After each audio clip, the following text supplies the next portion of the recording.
एक मरतबा फिर से अस्सलाम वालेकुम व रहमतुल्लाह। ये मेरी रिकॉर्डिंग की मजबूरी है कि मुझे इसका आगाज़ यहाँ से देना है। उम्मीद है आप लोग ठीक ठाक होंगे और कैसे हैं आप भी ठीक हैं। कुछ जाने पहचाने से चेहरे भी नजर आ रहे हैं। पेपर भी आप लोगों ने सारे फड़का फड़कू लिए हैं, कर लिए हैं। और क्या अभी आप सब लोग आर्टिकल में हैं या अभी कुछ कर रहे हैं, कुछ सिलसिला जारी है तलाश का, क्या चल रहा है? आर्टिकल सब ज्वाइन कर चुके हैं? कोई ऐसा बच्चा जिसकी आर्टिकल अभी इन प्रोसेस है? All set, very good. इतना शोर क्यों है कि आर्टिकल नहीं मिल रहे? आप माशाल्लाह सब लोग ज्वाइन करके बैठे हुए हैं। हमारी आज की ये जो सेशन हम आज करने जा रहे हैं, orientation session for the commencement of classes of CFAP and MSA, इसका बुनियादी मकसद जो है वो एक तो आपके साथ कुछ इंट्रोडक्टरी डिस्कशन है कि ये सेशन कैसे चलेंगे, ये क्लासेस क्या चलेंगी, कौन कौन से सब्जेक्ट्स में क्या तरीकाकार होगा, कौन से असातिज़ा पढ़ाएंगे, क्या पॉसिबल कॉम्बिनेशंस आप शायद सोच रहे होंगे क्या होने चाहिए। थोड़ा सा इस बारे में कुछ जनरल गाइडलाइन होगी। सब्जेक्ट के बारे में आपके जहन में कुछ सवाल हो सकते हैं, वो आप यकीनन पूछेंगे और हम मौजूद हैं उसका जवाब देने के लिए। तो ये इसका एक ब्रीफ सा कह लीजिए कि फ्रेमवर्क है इस नशिस्त का। फ्रेमवर्क का लफ्ज़ कभी सिर्फ फ्रेमवर्क की हद तक महदूद होता था, अब वो IFAC के फ्रेमवर्क की हद तक ही महदूद हो गया। यानी कभी उसकी वुसअतें कुछ और होती थी, लेकिन अब आपके भी शायद जहन में फ्रेमवर्क के लफ्ज़ से या एश्योरेंस के फ्रेमवर्क आते होंगे या रिपोर्टिंग के फ्रेमवर्क आते होंगे। तो हमारा यहाँ पे जो मकसद है वो दरअसल CFAP और MSA के स्टडी प्लान का फ्रेमवर्क है।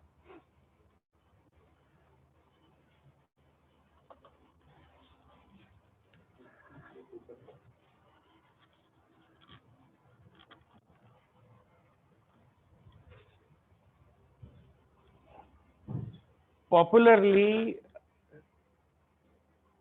इससे पहले एक बात, आपके CFAP MSA में कोई पेपर जो आपने किए हुए हैं, अटेम्प्ट पास किए हुए हैं किसी के? कौन सा? Reporting BM, right? Reporting tax, right? और इधर से भी कुछ बता रहे थे, BM, और कुछ बता रहे थे, बाकी सब टू बी अटेम्प्टेड, राइट? मेरे भी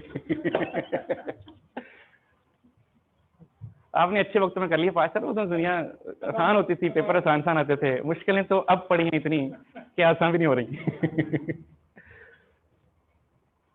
अच्छा जी, हमें एक ब्रीफ इंट्रोडक्शन के तौर पे तो ये मालूम है कि CFAP में आपको ये विजुअल क्लियर है, नजर आ रहा है? ठीक,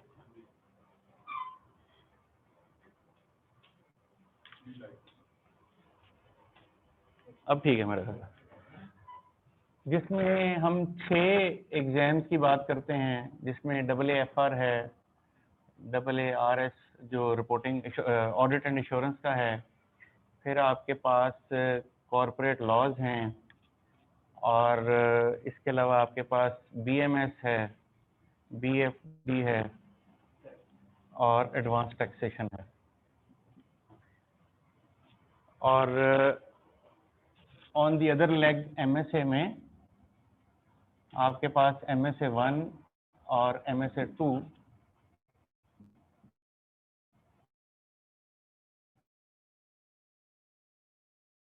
जो कि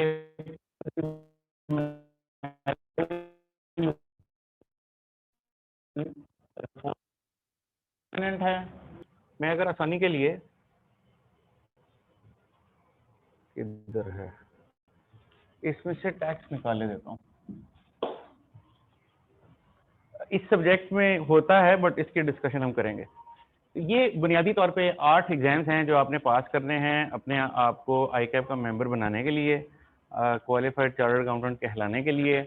जिस तरह कुछ लोगों ने इक्का दुक्का पेपर पास कर लिए हैं, कुछ आगे बढ़ रहे होंगे, तो उस झेल में हम जो कॉम्बिनेशन अचीव करना चाहते हैं उसके लिए हमें क्या तरीकाकार होगा वो बता देते हैं। पहली बात तो ये कि आप सब लोग पहली अटेम्प्ट के लिए तैयारी कर रहे हैं या सब्सिक्वेंट अटेम्प्ट के लिए तैयारी कर रहे हैं? आपका जो कोर पेपर्स हैं, जो कि आपकी प्रैक्टिस में शामिल हैं, जो कि आपके डे टू डे एक्टिविटी में शामिल हैं, वो पहले 3 ही हैं जो नजर आ रहे हैं।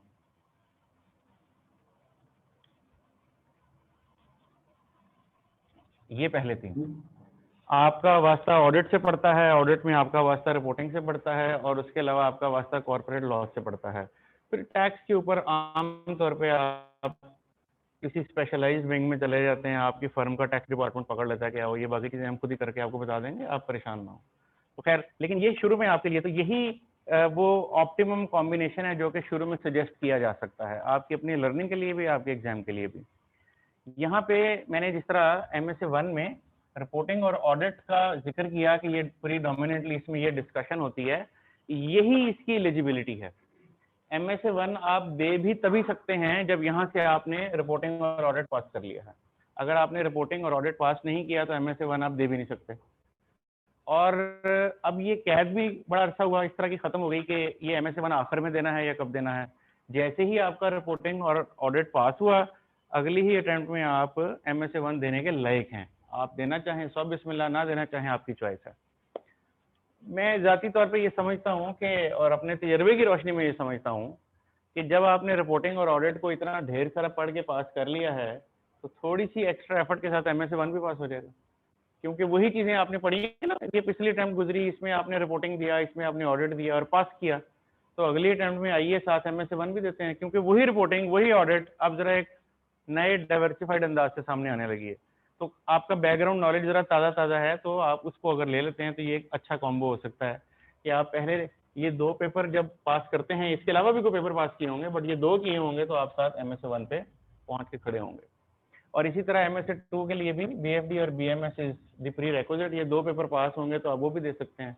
तो जाहिर है कि इसके लिए आपको जरा अगली अटेम्प्ट पे जाना पड़ेगा। पहली अटेम्प्ट में आपने ये पास किए, फिर अगली में कोई आपने BMS BFD वगैरह पास किए, तो दूसरी तो ये थोड़ा सा बात का मामला है। तो ये अब इसको ध्यान में रखते हुए अब आप क्या करना चाहेंगे? आपके पास वक्त है अपनी एग्जाम के टाइम तक का, अब ये आपने तय करना है। आपके पास 6 महीने हैं या आपके पास 2 साल हैं, उसके हिसाब से अब आपने अपने सब्जेक्ट को स्प्रेड करना है कि मैंने पढ़ना कैसे है। मेरी पसंद तो है कि मुझे अगर मौका मिले आज क्लास में पढ़ने का, तो मैं ये तीनों तो जरूर पढ़ना चाहूंगा, क्योंकि 3 पेपर्स तो ऑप्टिमम मुझे देने ही चाहिए, 4 भी देने चाहिए, अब ये आपकी चॉइस है, बट 3 तो मुझे जरूर देने चाहिए। 3 से कम का नहीं सोचना चाहिए, 3 से कम का ख्याल भी नहीं करना चाहिए कि मैं एक पेपर दे दूं। 3 तो जरूर देने हैं। वो कौन से 3 देने हैं? तो ये 3 बेस्ट पेपर मुझे लगते हैं जो मुझे पहली अटेम्प्ट में जिनकी तैयारी करनी चाहिए, क्योंकि इनके नतीजे में मैं वाकफियत भी कोर सब्जेक्ट से ले रहा हूँ, और मैं MSA 1 को अनलॉक भी कर रहा हूँ, और एक बड़ी स्ट्रीम हासिल करने जा रहा हूँ। तो ये काम करते चलें और आगे बढ़ें, तो आगाज हो जाता है हमारे पास सब्जेक्ट वाइज डिस्कशन का AFR पे, जिसके बाद फिर चलें इसके बाद क्या मैं बताता हूँ। AFR में कुछ लोगों का पास है, इक्का दुक्का आप में से बताया, बाकी सब ने पढ़ना है। आपने CAF 7 पढ़ा? CAF 7 की एक्सटेंट आपने नई वाली पढ़ी, जिसमें कंसोलिडेशन भी अब पढ़ी जाती है ना? फॉरेन करेंसी भी पढ़ा जाता है, इन्वेस्टमेंट प्रॉपर्टी भी पढ़ा जाता है, ये सब आपने डिस्कस किया? कुछ है जहन में? तो बस उसको छोड़ दें, अब उसका कोई काम नहीं है। अब CFF में आके ये जो पहला पेपर है, इसका काम ये है कि जितनी भी रिपोर्टिंग है सारी आनी चाहिए, बारिंग फ्यू आइटम्स जिसको एक्सेप्शन है, अदरवाइज पूरी की पूरी the Bible of the financial reporting आपको आनी चाहिए, जिसमें IAS 1 से लेके IAS 41 तक और IFRS 1 से IFRS 17 तक बारीक ज़ाहिर है। अंदर जो विड्रॉ हो गए स्टैंडर्ड तो खत्म हो गए ना, आपको भी मालूम है, तो वो सारे के सारे आपको आने चाहिए। फिर इसके अलावा भी चीज़ें हैं, हमारे लोकल स्टैंडर्ड्स हैं वो आपको आने चाहिए, SMEs के स्टैंडर्ड हैं वो आपको आने चाहिए, नॉन प्रॉफिट ऑर्गेनाइजेशन की गाइडलाइन है उस पर वाकफियत थोड़ी बहुत होनी चाहिए। तो जितनी भी फाइनेंशियल रिपोर्टिंग से मुतल्लिक पाकिस्तान में एप्लीकेबिलिटी है वो, और जो नहीं भी है, वो सारी आपको मालूम होनी चाहिए। किसी में आपको एक्सपर्ट होना चाहिए, किसी में आपको बस मालूम होना चाहिए। तो ये सिलेबस आपको तफसील से बयान किया देता है। तो ये पेपर जो है हमारे यहाँ यासिर रियाज साहब जो हैं वो पढ़ाते हैं। यासिर रियाज साहब माशाल्लाह बागो बहार शख्सियत हैं और करीब कोई 18-20 साल हो गए हैं उनको इसी दश्त में, और अब तो यानी मुझे इसका तारुफ या कोई बयान करने की ज़रूरत महसूस नहीं होती, आप वाकिफ़ हैं उनसे। तो यासिर रियाज साहब जो अपनी एक एक्सटेंसिव प्रैक्टिस और एक एक्सटेंसिव एक्सपीरियंस की बुनियाद पे इस पूरे सब्जेक्ट को एक जिस अंदाज से लेके चलेंगे, वो जाहिर है कि जब आपकी क्लासेस शुरू होंगे तो आप उससे बखूबी वाकिफ हो जाएंगे। हो सकता है आप में से किसी को उनसे पहले पढ़ने का इत्तफाक हो या किसी और सब्जेक्ट में इत्तफाक हो, तो शायद वो उनसे उनके अंदाज से भी वाकिफ होगा।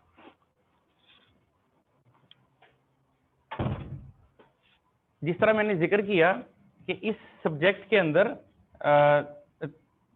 3 तरह की चीज़ें आएंगी। एक जिसमें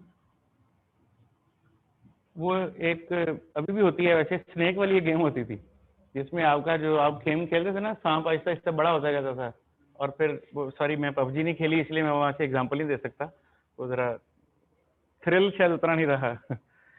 तो वो एक वक्त आता था कि वो सांप एडा बड़ा हो जाता था कि बंदा उस वक्त जो है ना फिर वो फंसा ही होता था कि किसको कहाँ से कैसे बचाऊं। We considered that an expert level of the game, right?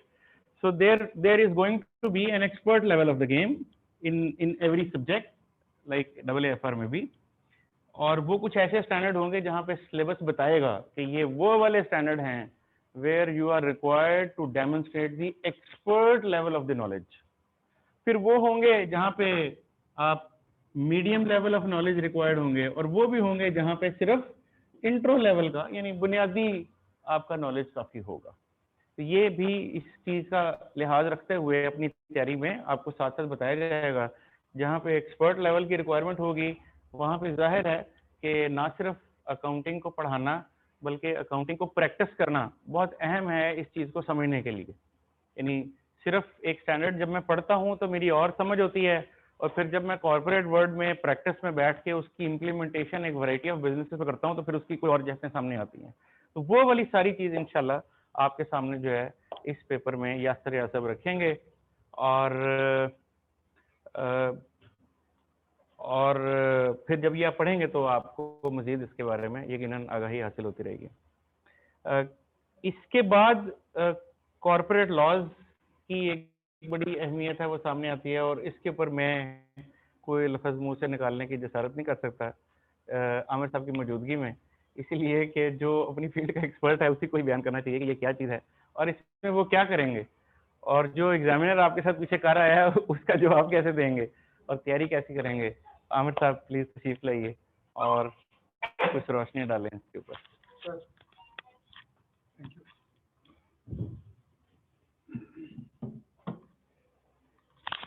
अच्छा जी, कॉर्पोरेट लॉ जी, आपके कासा के अहदेदार जो हैं बैठे मुस्कुरा रहे हैं यहाँ पर, क्योंकि कॉर्पोरेट लॉज इनको भी अभी अभी मेरे ख्याल में हुआ इससे शगफ थोड़ा थोड़ा। कॉर्पोरेट लॉज का पेपर जो है ना जी, ट्रेडिशनली जो इसमें मसला अभी आया है, ट्रेडिशनली ये एक आसान पेपर ले लिया जाता था कि ये पेपर तो गिवन है, हो जाएगा, चंद एक चीज़ें हैं पढ़ेंगे, चंद एक चीज़ें याद करेंगे, चंद एक चीज़ें तैयार करेंगे और ये पेपर पास हो जाएगा। और पेपर पास हो भी जाता था, ऐसा नहीं था कि इसमें कोई आपको बड़ा एक्सपर्ट होना पड़ता था, आप चीज़ें याद करते थे और पास हो जाता था। शायद ही मेरे पास तो पिछले 15 साल से जब से मैं पढ़ा रहा हूँ सिर्फ एक ही एग्जाम्पल थी कि जिसकी क्वालिफिकेशन कॉर्पोरेट लॉ की वजह से रुकी हुई थी, वरना क्वालिफिकेशन लोगों की WFR की वजह से रुक जाती थी, BFD की वजह से रुक जाती थी, ऑडिट की वजह से रुक जाती थी, लेकिन कभी कॉर्पोरेट लॉ की वजह से लोगों की क्वालिफिकेशन नहीं रुकती थी। ICAP ने आहिस्ता आहिस्ता इसको पेपर को रियलाइज करना शुरू किया कि ये आसानी से लोग पास करते जा रहे हैं, तो इसको भी थोड़ा सा मुश्किल किया जाए। उन्होंने अब इसको मुश्किल कर दिया। जब उन्होंने ओपन बुक किया तो ओपन बुक करने का मतलब ये है कि अब वो आपसे कहते हैं कि अब हमने किताब के अंदर से नहीं पूछना। ओपन बुक का मतलब ये होता है कि आप किताब के अंदर से नहीं पूछना, आप किताब ले आओ, किताब हेल्प कर सकती है आपको वहां पहुंचने में जहां से हमने पूछना है हम, लेकिन आपसे किताब ऐसा नहीं कभी होगा कि किताब खोलो और सामने उसमें से देख देख के लिखना शुरू कर दो, और 3 घंटे में वैसे फ्रैंकली इतना वक्त होता भी नहीं कि आप उसको देख देख के लिखना शुरू कर दें। आपको बहरहाल वो चीज़ें तो याद करनी है, वो याद ही रखनी पड़ती हैं। और लॉ मेरे हमेशा अंडरस्टैंडिंग में ऐसा ही है कि अगर लॉ आपको समझ आ गया तो वो आपको याद हो गया, और अगर आपको याद नहीं हुआ तो फिर इसका मतलब है आपको अभी समझ भी नहीं आया, क्योंकि जब वो समझ आ जाता है तो फिर वो याद हो जाता है, उसका प्रोसीजर पूरा याद हो जाता है। पिछली अटेम्प्ट, रीसेंट अटेम्प्ट और इससे जो एक पिछली अटेम्प्ट थी, इससे जो पिछली अटेम्प्ट थी वो कॉर्पोरेट लॉ की सबसे ऑब्वियस अटेम्प्ट थी कि आपने ऑब्वियस अगर उठाना होना पेपर के कहाँ कहाँ से एरियाज पिकअप किए जा सकते हैं, तो वो सारे ऑब्वियस एरियाज थे। कहता रही पेपर यहाँ यहाँ यहाँ से बनना है, और वहीं से बना, और वहीं से प्रॉब्लम्स आई लोगों को। उसके बाद ये जो अभी पेपर आया ये उतना ऑब्वियस नहीं था, इसमें एग्जामिनर ने स्ट्रेच किया थोड़ा सा, अपने जैसे कहते हैं ना आम को स्ट्रेच किया कि देखो जरा चेक करके कि और लोग और क्या क्या कर सकते हैं, और लोगों ने किया हुआ या नहीं किया हुआ, तो इसमें जरा थोड़ा सा डिफिकल्टी का लेवल बढ़ गया। लेकिन जितना सोशल मीडिया के ऊपर उसको उछाल दिया गया कि शायद बिल्कुल ही पेपर नहीं हो सकता था और बिल्कुल ही पास ही नहीं किया जा सकता था, शायद उतना भी मुश्किल नहीं था जितना सोशल मीडिया पे उसको बनाया गया। आप में से किसी ने पेपर अटेम्प्ट किया सबूर के अलावा? किसी और ने कॉर्पोरेट लॉ का पेपर इस दफा अटेम्प्ट किया? आपने किया। आप तो क्लास में कुछ ले रहे थे शायद लास्ट टाइम, तो क्या एक्सपीरियंस रहा कोई इसमें?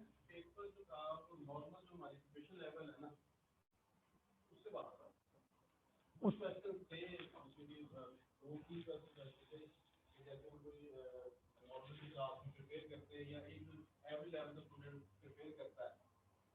लेकिन 4 क्वेश्चन ऐसे थे कि जो ना तो ओल्ड पेपर से भी उनका रेलेवेंस था और ना ही एक एवरेज लेवल के स्टूडेंट की तैयारी से उसका मुकाबला। वो एक एक्सपर्ट लेवल का जो एक क्वालिफाइड ऑडिटर हो, 3-4 साल बीएससी का जिसकी एक्सपीरियंस लेवल हो, उस तरह के डॉक्यूमेंट अपने हाथ से बार बार गुजारता रहा, वो उन परिस्थिति के बारे में कुछ ये आप कौन से क्वेश्चन की बात कर रहे हैं? जो इंश्योरेंस और उसमें से बैंकिंग में से आए थे उन क्वेश्चन की?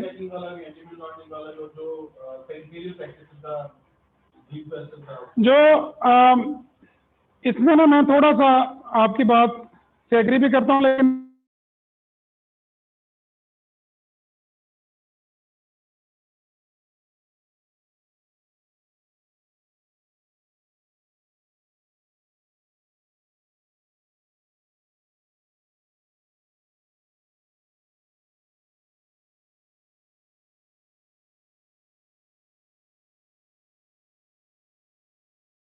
थोड़ा थोड़ा लोगों ने, लेकिन उसका मिक्स करके सवाल पूछा था।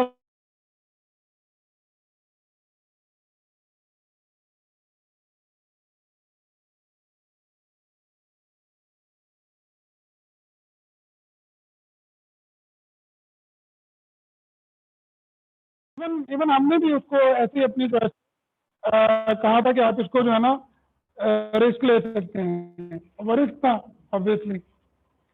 उसका एरिया, उसका वॉल्यूम इतना बड़ा है इंश्योरेंस और बैंकिंग का कि जब आप उस पर चले जाते हैं तो फिर आप बाकी अपना जो पोर्शन है उसमें से वैल्यू लूज कर जाते हैं, इसलिए उसको कुछ लोगों ने छोड़ा था। हमें जो सेक्रेटरियल प्रैक्टिस वाला क्वेश्चन है उसके ऊपर मैं समझता हूँ कि वो हमें करना चाहिए, बीइंग अ स्टूडेंट हमें वो करके जाना चाहिए था। 2015 में मैंने मॉक पेपर सेट किया था और उसमें मैंने ये क्वेश्चन पूछा था 12 से 14 नंबरों का कि आप किसी जगह पर कंपनी सेक्रेटरी अपॉइंट हुए हैं किसी लिस्टेड कंपनी में, तो आप ये बताइए कि आपने एक पूरा स्केड्यूल बना के देना है कि कौन कौन सी चीजें ऐसी हैं जो कि आपको पूरे साल में टेक केयर करनी है, तो आप ये करके दीजिए। अच्छा, उस वक्त भी किसी ने नहीं किया था, किसी स्टूडेंट ने वो सवाल नहीं किया था, मैंने उस वक्त उसका आंसर बना के दिया और मैं उस वक्त ये सोच रहा था कि हमें इस तरीके से समझना चाहिए। अच्छा, पिछला जो हम पूरा वो गुजार रहे थे, पिछला सेशन जो हम पूरा पढ़ रहे थे, उसमें भी हमने ये अपने बार बार अपनी डिस्कशन में ये लाया कि हमें एनुअल रिपोर्ट हर कंपनी की भी नहीं भी तो कम से कम 8-10 कंपनी की हमें एनुअल रिपोर्ट, उसमें एजीएम का नोटिस पढ़ना है, हमें स्टेटमेंट ऑफ मटेरियल फैक्ट्स पढ़नी है, हमें पाकिस्तान स्टॉक एक्सचेंज की जो अनाउंसमेंट्स आ रही हैं उनके ऊपर नजर रखनी है कि किस तरह की अनाउंसमेंट्स आ रही हैं, हमें हर सेक्शन में जहां पर लिखा है प्रेस्क्राइब्ड किया जाएगा, स्पेसिफाई किया जाएगा, तो हमने उसके रूल्स रेगुलेशन के ऊपर नजर रखनी है कि क्या अनाउंसमेंट्स आ रही हैं लोगों की तरफ से। अच्छा, कुछ भी ऐसा नहीं है कि जो हमारे उससे बाहर हो, हमारे मतलब हमारी अकल समझ से बाहर हो, बस क्योंकि हमने उसको उस तरह से वो किया नहीं हुआ था, आपस में अलाइन नहीं किया हुआ था, लिहाजा स्टूडेंट्स को मसला आया। मैंने उसके बाद भी, थैंक यू, मैंने पेपर के बाद भी अपने कमेंट्स में, शायद आप उस ग्रुप में हैं, मैंने उसमें यही बताया था कि अगर किसी का क्वेश्चन नंबर 1 और क्वेश्चन नंबर 2 ठीक है, तो इसका मतलब है कि उसको कॉर्पोरेट लॉ आता है। अब पास हो या ना हो, वो उसको कॉर्पोरेट लॉ आता है, क्योंकि उसने ये 2 क्वेश्चन किए हुए हैं। उसने क्रक्स निकाल दिया पूरे का पूरा कॉर्पोरेट लॉ का उन्हीं 2 सवालों में। तो अब फर्दर हमने कैसे करना है, फर्दर हमने कॉर्पोरेट लॉ को कैसे पढ़ना है? फर्दर हमने कॉर्पोरेट लॉ को ऐसे ही पढ़ना है जैसे हम मुश्किल पेपरों को पढ़ते हैं। हमारे मुश्किल पेपर कौन से हैं? हम समझते हैं WFR मुश्किल पेपर है, हम समझते हैं BFD एक मुश्किल पेपर है, और इनके लिए हम वक्त सर्व करते हैं काफ़ी, क्लास में भी काफ़ी टाइम देते हैं इसको, और घर जाके भी काफ़ी टाइम देते हैं इसको। क्या ईमानदारी से बताएं कि किसी स्टूडेंट ने कभी कॉर्पोरेट लॉ को इतना टाइम दिया था जितना इन 2 पेपरों को दिया जाता है? जिन्होंने पहले पढ़ा हुआ है वो बताएं कि क्या कभी कॉर्पोरेट लॉ को वो इतना टाइम दे पाए? नहीं दिया उन्होंने। हमेशा ये सोचा कि ये तो कोई बात नहीं, ये हो जाएगा। अब जाहिर है 100 नंबरों का अगर रिपोर्टिंग का पेपर है, 100 नंबरों का लॉ का है, वो भी आपसे मेहनत मांगेगा। करना कैसे है मेहनत, करनी कैसे है हमने ये मेहनत? हमने एक तो जो आसानी है ना, जो हम आसानी तलाश करते हैं, वो हमने छोड़ देनी है। कॉर्पोरेट लॉ के पेपर के लिए हमने आसानी छोड़ देनी है। सबसे पहले आसानी पे नहीं रहना कि ये आसान हो जाएगा, बस ऐसे कर लूँ, बस ये छूट देख लूँ, बस इतना कर लूँ, इसको छोड़ देना है। और कॉर्पोरेट लॉ के लिए हमें सबसे ज्यादा जो मेहनत करनी है वो कंपनीज एक्ट, फिर इसके बाद वो जो सिक्योरिटीज एक्ट है, इसके ऊपर करनी है। क्योंकि कंपनीज एक्ट और सिक्योरिटीज एक्ट जो हैं, इसके तहत ही बने हुए सारे रूल्स हैं। जब हम सिक्योरिटीज एक्ट करते हैं, कंपनीज एक्ट करते हैं, तो हमें वो रूल्स भी करने पड़ते हैं। हमें उन्हीं रूल्स में और उन्हीं एक्ट की प्रोविजंस में उलझा के एग्जामिनर ने बार बार पटकना है। हमारे सबसे ज्यादा प्रैक्टिकल एरियाज कंपनीज एक्ट में हैं।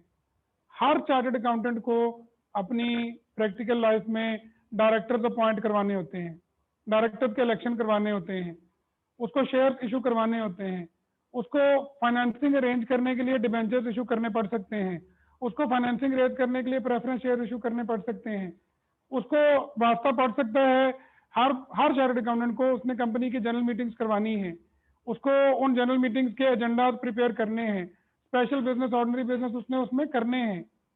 और जब आपने करने हैं तो आपसे पहले भी लोग जाहिर है ये कर रहे हैं, और लिस्टेड कंपनीज में तो ये खुफिया बात भी नहीं होती। हर चीज की अनाउंसमेंट आ रही है स्टॉक एक्सचेंज के पोर्टल के ऊपर, और वो आपने करनी है, साथ साथ देखते रहना है। हफ्ते में एक दफा लाजमी स्टॉक एक्सचेंज का वो पोर्टल खोल के देखना है कि इस हफ्ते में कौन सी बड़ी अनाउंसमेंट्स आई। अगर इस पीरियड के अंदर कोई IPO आ जाता है किसी कंपनी का, तो हमने वो पूरा प्रोस्पेक्टस पढ़ना है। अगर इस पीरियड में नहीं आता, तो पिछले पीरियड में जो गुजरे हुए प्रोस्पेक्टस हैं या ऑफर फॉर सेल डॉक्यूमेंट हैं, वो हमने पढ़ने हैं।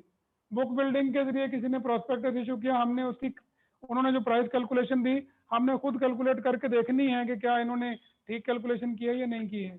मतलब हमें प्रैक्टिकलिटी में उसके पीछे पीछे रहना है एग्जामिनर के सोच के। अगर आप टैक्स के पेपर की एक बात करें, तो आप टैक्स के पेपर में ऐसे नहीं करते कि आप टैक्स की प्रोविजन पढ़ते हैं फिर उसको सवाल करके देखते हैं, उसी प्रोविजन का सवाल करके देखते हैं। आप लोगों ने कैफ लेवल पे तो पढ़ा ही है ना। आप कॉर्पोरेट लॉ में भी यही करना होगा कि जो प्रोविजन पढ़ी उसका सवाल करके देखना होगा कि सवाल में कैसे आएगी। और जहां पर इंटरलिंकेज होती है मुख्तलिफ लॉज की, मुख्तलिफ रेगुलेशन की, वो हम करवाते हैं। वो हम आपको बताते हैं कि ये रूल इस लॉ के साथ लिंक होता है, इसमें ये इसके साथ मिला हुआ है, इसको आपने मिला के देखना है। सिनेरियो बेस्ड क्वेश्चन ऐसे बन सकता है, और हमने इसके ऊपर क्वेश्चन फ्रेम किए हुए भी हैं, और मजीद फ्रेम हो भी जाएंगे वक्त के साथ साथ, जो आप लोग जिसको अटेम्प्ट कर लेंगे। इसकी कॉर्पोरेट लॉ के पेपर की ना एक और अहमियत है, हर जगह पर ना एक ही जैसी चीजें नहीं होती। ICAW में, ACCA में ये पेपर नहीं है, कॉर्पोरेट लॉ का इस लेवल का पेपर नहीं है। और इस लेवल का पेपर नहीं है तो जाहिर है ओपन बुक पेपर भी कहीं नहीं बनता। ICAP ना सिर्फ ये पेपर आप कंडक्ट करता है, बल्कि ओपन बुक पेपर भी कंडक्ट कर रहे हैं। तो जाहिर है ICAP को इस पेपर में नए सिरे से अपना एक ट्रेंड सेट करना है, जो भी उसने करना है। सेक्रेटरियल प्रैक्टिस के बगैर सवाल इस पेपर बनना पॉसिबल है नहीं। सेक्रेटरियल प्रैक्टिस का कोई ना कोई पोर्शन इसमें शामिल होना ही होना है, जिसमें रेजोल्यूशन ड्राफ्ट करना भी हो सकता है, रेजोल्यूशन का statement of material fact draft करना भी हो सकता है, statement of material fact they के उसकी गलतियां निकलवाना भी आपसे हो सकता है, किसी रेलेवेंट रेगुलेशन की टेस्टिंग भी ऐसे हो सकती है कि देखो ये रेगुलेशन प्रॉपरली इसमें फॉलो हुआ या नहीं हुआ, सारा करना होगा। और वो आप जब प्रैक्टिस करेंगे तो आपको समझ आ जाएगा। अच्छा, पिछले 3 दिनों में 3 जगहों से मुझे रिक्वायरमेंट आ चुकी है कि कोई रिसोर्स रेफर कर दें जिसको कॉर्पोरेट लॉ और सेक्रेटरियल प्रैक्टिस आते हों। एक जगह पे कहते हैं लाख रुपए की तनख्वाह देंगे, एक जगह पे कहते हैं 75,000 की तनख्वाह देंगे, एक जगह पे कहते हैं क्वालिफाइड दे दें 1.5 लाख की तनख्वाह देंगे। लेकिन ये कॉर्पोरेट सेक्रेटरियल मैटर्स उसको संभालने आते हों। संभालने किसको आते होंगे? जिसने किया होगा उसी को आते होंगे ना। हम लोग क्या करते हैं, हम लोग फॉर्म्स में जाते हैं तो हम कहते हैं अगर हम ऑडिट डिपार्टमेंट में हैं तो अब बाकी कोई चीज़ हमें नहीं करनी, बाकी कोई चीज़ हमें पता भी नहीं होनी चाहिए। हमने क्या करना है, ये फॉर्म फाइल करने वाले, ये तो SCCP का काम करने वाले, ये कोई थोड़े से हमसे, जैसे हम ब्राह्मण हैं तो वो दूसरी जाति के लोग हैं, ठीक है ना, तो वो नहीं है हमारे लिए। वो एक्चुअली कल को जब मार्केट में जाते हैं, जॉब मार्केट में, तो आप देखते हैं कि उनकी ज़्यादा पिराई हो जाती है क्योंकि उन्होंने अपने हाथों से काम किया हुए होते हैं। तो आपको ये चीज़ें वैसे भी साथ साथ सीखनी ही होती हैं।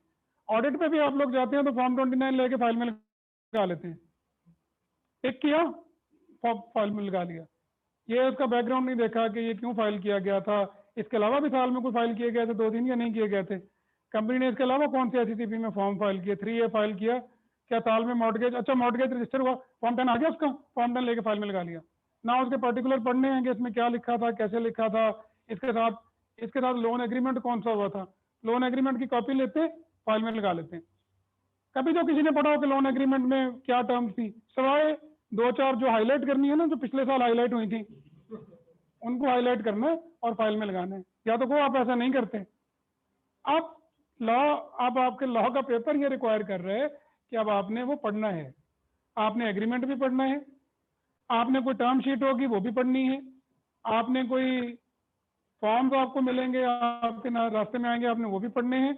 और आपका बेसिकली होराइजन है जो वसी होना है। वक्त के साथ साथ जैसे जैसे आपका होराइजन वसी होता रहेगा वैसे वैसे आप कंफर्टेबल होते रहेंगे।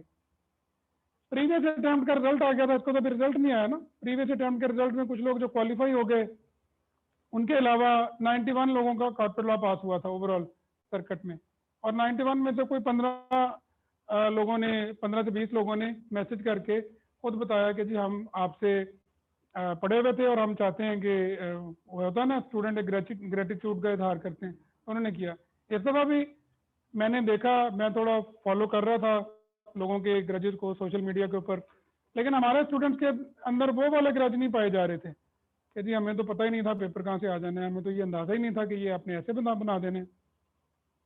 हो सकता है इनमें भी कुछ लोग पास हों, कुछ फेल हों, लेकिन ऐसा नहीं होगा कि वो सरप्राइज नहीं हों कि हमारे लिए क्या आ गया था। तो अब ये पेपर जो है ना थोड़ा सा कॉम्प्रिहेंसिवली करना होगा। और इसमें करना क्या होगा, जाहिर है इसमें एक तो रीडिंग की हैबिट अपनानी होगी। बेयर लॉ को पढ़ने से हम घबराते हैं और आई के अपने हमें हमारी घबराहट भी पकड़ लिया है कि आपने बेयर लॉ पढ़ना है, बेयर लॉ लेकर आना है, तो हमें वो बेयर लॉ से पढ़ना है। लॉ के कमेंट्री साथ नहीं लेके जा सकते, लॉ के केस लॉ भी बहुत ज़्यादा अवेलेबल नहीं है, तो बहुत सारी चीज़ें हमारी अपनी अंडरस्टैंडिंग की बेसिस पर होती हैं, हमें अपनी अंडरस्टैंडिंग की बेसिस पर ये काम करने हैं। SCCP वक्त के साथ साथ ना एक तेज हो गया हुआ है इदारा, एक एज एन इंस्टीट्यूशन तेज हो गया। अभी आपने देखा कल परसों B4U के ग्रुप की कंपनीज को उन्होंने फाइन किया हुआ है। कोई 10-12 कंपनीज का नाम लिख के उन्होंने नोटिस निकाला हुआ था कि इन्होंने पॉन्जी स्कीम शुरू कर रखी है, इन लोगों से आपने बचना है, और वो उनकी तहकीकात कर रहे हैं। कुछ मामला नैब को रेफर कर रहे हैं, कुछ FIR को रेफर कर रहे हैं। SCCP एक मुतहर्रिक इदारा बन गया। SCCP ने ऑडिट ओवरसाइट बोर्ड बना दी है जो कि अब चार्टर्ड अकाउंटेंट्स और ऑडिटर्स के पूरे जो नेटवर्क है उसके अंदर भी सराहियत कर गया बड़ी हद तक, और एक खौफ का निशान बन गया। ऑडिट ओवरसाइट बोर्ड भी जाहिर है अभी तो दांत निकाल रहा है आहिस्ता आहिस्ता, अभी तो उसके पास अपनी कैपेसिटी भी पूरी नहीं है। जब वो कैपेसिटी पूरी करेगा तो जाहिर है, तो ये जो जिनको ये चीज़ें आती होंगी कॉर्पोरेट लॉज की, उन लोगों की डिमांड मार्केट में बढ़नी है। जिनको सेक्रेटरियल प्रैक्टिस आती होंगी उनकी डिमांड वक्त के साथ साथ मार्केट में बढ़नी है, इंक्रीज होनी है।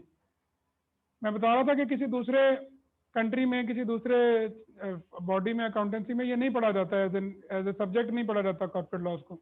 क्यों नहीं पढ़ा जाता? वहाँ ये समझा जाता है कि कॉर्पोरेट लॉ लॉयर्स का सब्जेक्ट है, चार्टर्ड अकाउंटेंट्स का सब्जेक्ट नहीं है, पब्लिक अकाउंटेंट्स का सब्जेक्ट नहीं है। शायद वो भी ऐसे ही, लेकिन हमारे यहाँ अनफॉर्चुनेटली जो लॉ का प्रोफेशन है वो उतना मेच्योर नहीं है कि हम उनके ऊपर छोड़ सकें इसको कि ये सारे का सारा कॉर्पोरेट लॉ से रिलेटेड काम वही लोग कर लेंगे। यहाँ पर हमें करना है, हमें उनके साथ करना है, तो ये हमारी एक स्किल में ऐड कर देते हैं। इस तरीके से आपने देखना है। फिलहाल इसके सिलेबस में कोई कमी नहीं वो कर रहे, ना उनका कोई इरादा है। उसके ऊपर रिप्रेजेंटेशन हमने उनको दी भी है पहले, हम मजीद देंगे भी आई कैप को, लेकिन चांसेस ये हैं कि सिलेबस वही रहेगा जो पिछली दफ़ा था, वही सिलेबस इस दफ़ा भी होगा।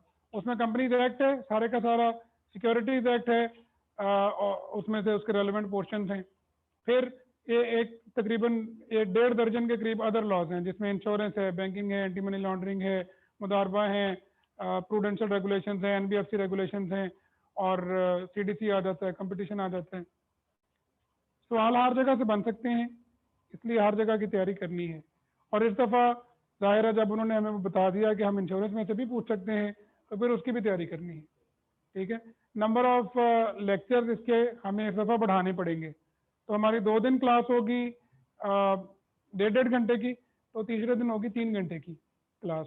लास्ट 3 डेज पे क्लास होगी, वेंसडे थर्सडे फ्राइडे सैटरडे को 3 घंटे की क्लास होगी, जिसमें ज़्यादा डिटेल के साथ चीज़ों को देखना होगा।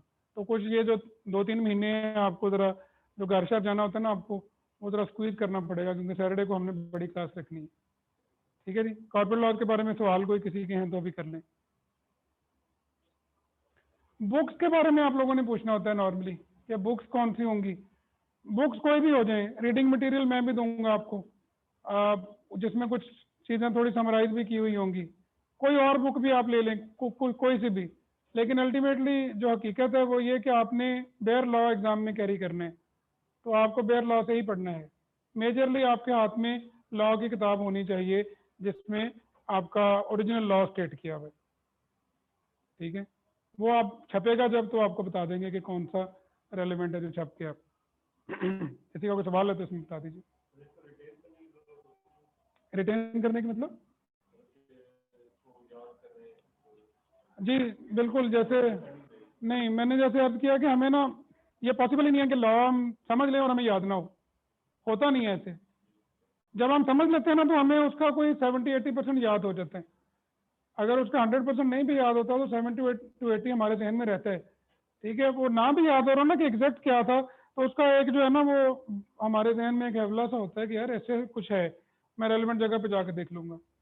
एग्जाम में इतना टाइम हमारे पास नहीं होता कि हम ना टू एंड फ्रो किताब में घूम सकें। किताब में सिर्फ हम रेफरेंस ले सकते हैं किसी न किसी जगह से थोड़ा बहुत, हम ये नहीं कर सकते कि हम वहां से देखकर लिखेंगे, तो याद तो करना ही पड़ता है। ठीक है जी, ठीक है सर, कॉर्पोरेट लॉ के लिए इतना ही, बाकी सर साकिब कंटिन्यू करते हैं।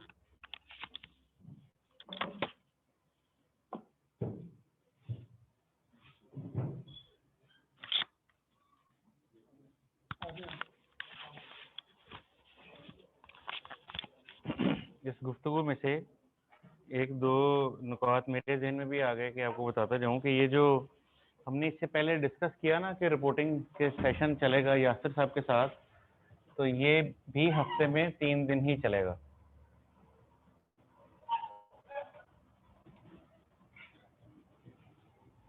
फर्स्ट 3 डेज, और इसकी अप्रॉक्सीमेटली 3 घंटे की डेली क्लास होती है। तो ये मंडे, ट्यूसडे, वेडनेसडे 3 दिन 3-3 घंटे डेली के हिसाब से इसका सेशन भी चला करेगा। और बाकी तो इसकी हम बात इससे पहले कर चुके थे। और एक और चीज़ भी इसके साथ ही जो मेरे जहन में आई थी वो ये कि बुक्स के बारे में भी, जिस तरह ये सवाल चूँकि बाद में अक्सर आते ही हैं, तो अब वो अंदाज़ा है, तो जिस तरह पहले आमिर साहब ने जिक्र किया, तो इसमें भी मल्टीपल बुक्स इस्तेमाल की जाती हैं। यासिर साहब की अपनी बुक भी है, वो भी वो आपको रिकमेंड करेंगे। उसके अलावा पास्ट पेपर्स में कुछ ना कुछ और आपके सामने क्वेश्चन आ जाते हैं। आई कैप का अपना बैंक मौजूद है, और आपको जहाँ जहाँ से दिल करेगा आप आके पूछेंगे तो वो रास्ता खुला हुआ है, तो इसके लिए भी काफ़ी कुछ आपको करना होगा। हमने डिस्कस कर लिया AAFR को और कॉर्पोरेट लॉज को। तीसरा पेपर जो इसके साथ हम यहाँ डिस्कस करेंगे वो रिपोर्टिंग ऑडिट एंड इंश्योरेंस का है। ये एश्योरेंस एंगेजमेंट को भी डील करता है, फिर ये रिव्यू एंगेजमेंट्स को भी डील करता है। तो ये कम्प्रिहेंसिव पेपर है।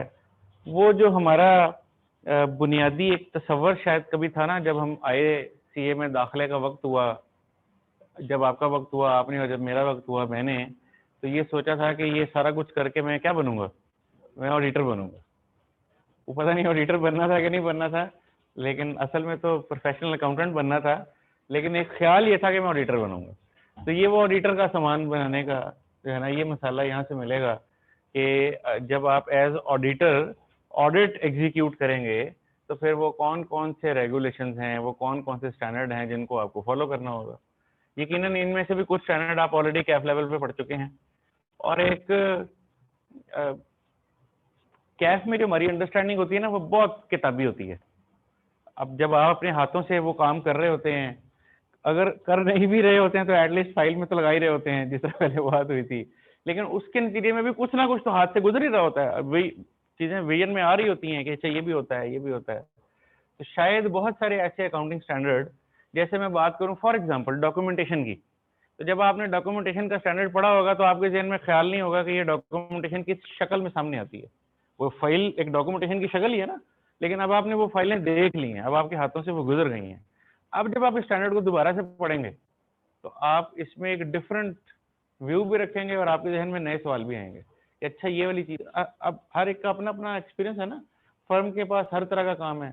किसी के पास टेक्सटाइल का ऑडिट नहीं है और किसी के पास टेक्सटाइल बहुत है। तो जिसके पास टेक्सटाइल नहीं है उस बच्चे के जहन में और तरह के सवाल आएंगे, और जिसके पास है उसके जहन में और तरह के सवाल आएंगे। तो ये सवालात की नौयत इसी तरह क्लास में फिर सब लोग पूछते हैं, तो सबका एक म्यूचुअल नॉलेज है वो बढ़ता है।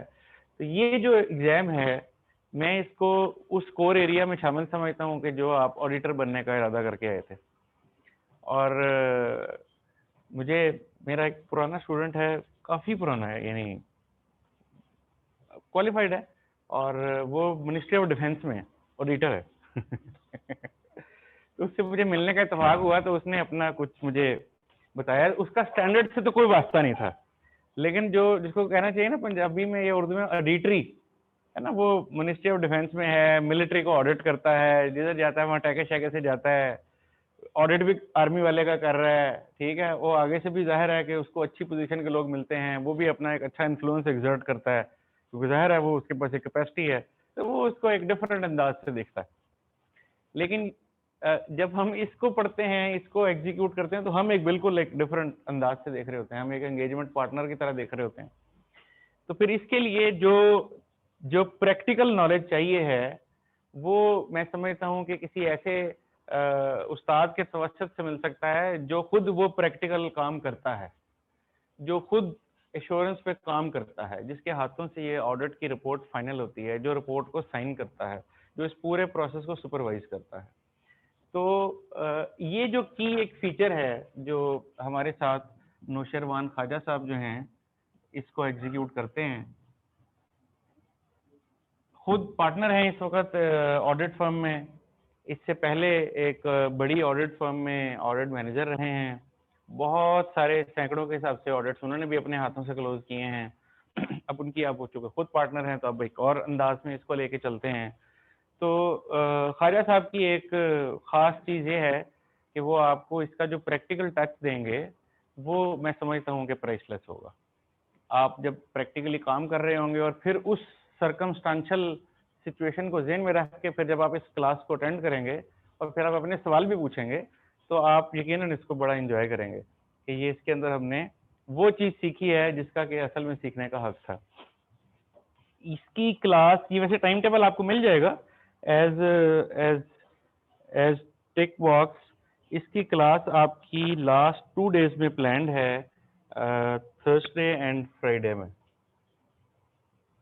हमारा दिल है कि ये 3 दिन पे चली जाए, लेकिन 3 दिन पे जाते इसलिए नहीं नजर आ रही कि तीसरा दिन आपने ले लिया और वो 3 घंटे का है। तो इसीलिए हम इसको कोशिश करेंगे कि थर्सडे फ्राइडे में रखें, और ये तकरीबन 2 से ढाई घंटे की क्लास हुआ करेगी, 2 घंटे तो कम से कम होंगे, और इसको जितना रिक्वायर्ड टाइम है उसमें ये मुकम्मल हो जाएगी। इसकी टाइमिंग आप टाइम टेबल में देखते जाएंगे, 8 बजे से ऑनवर्ड चल रही होगी, 7:30 पौने 8 से चल रही होगी तकरीबन। और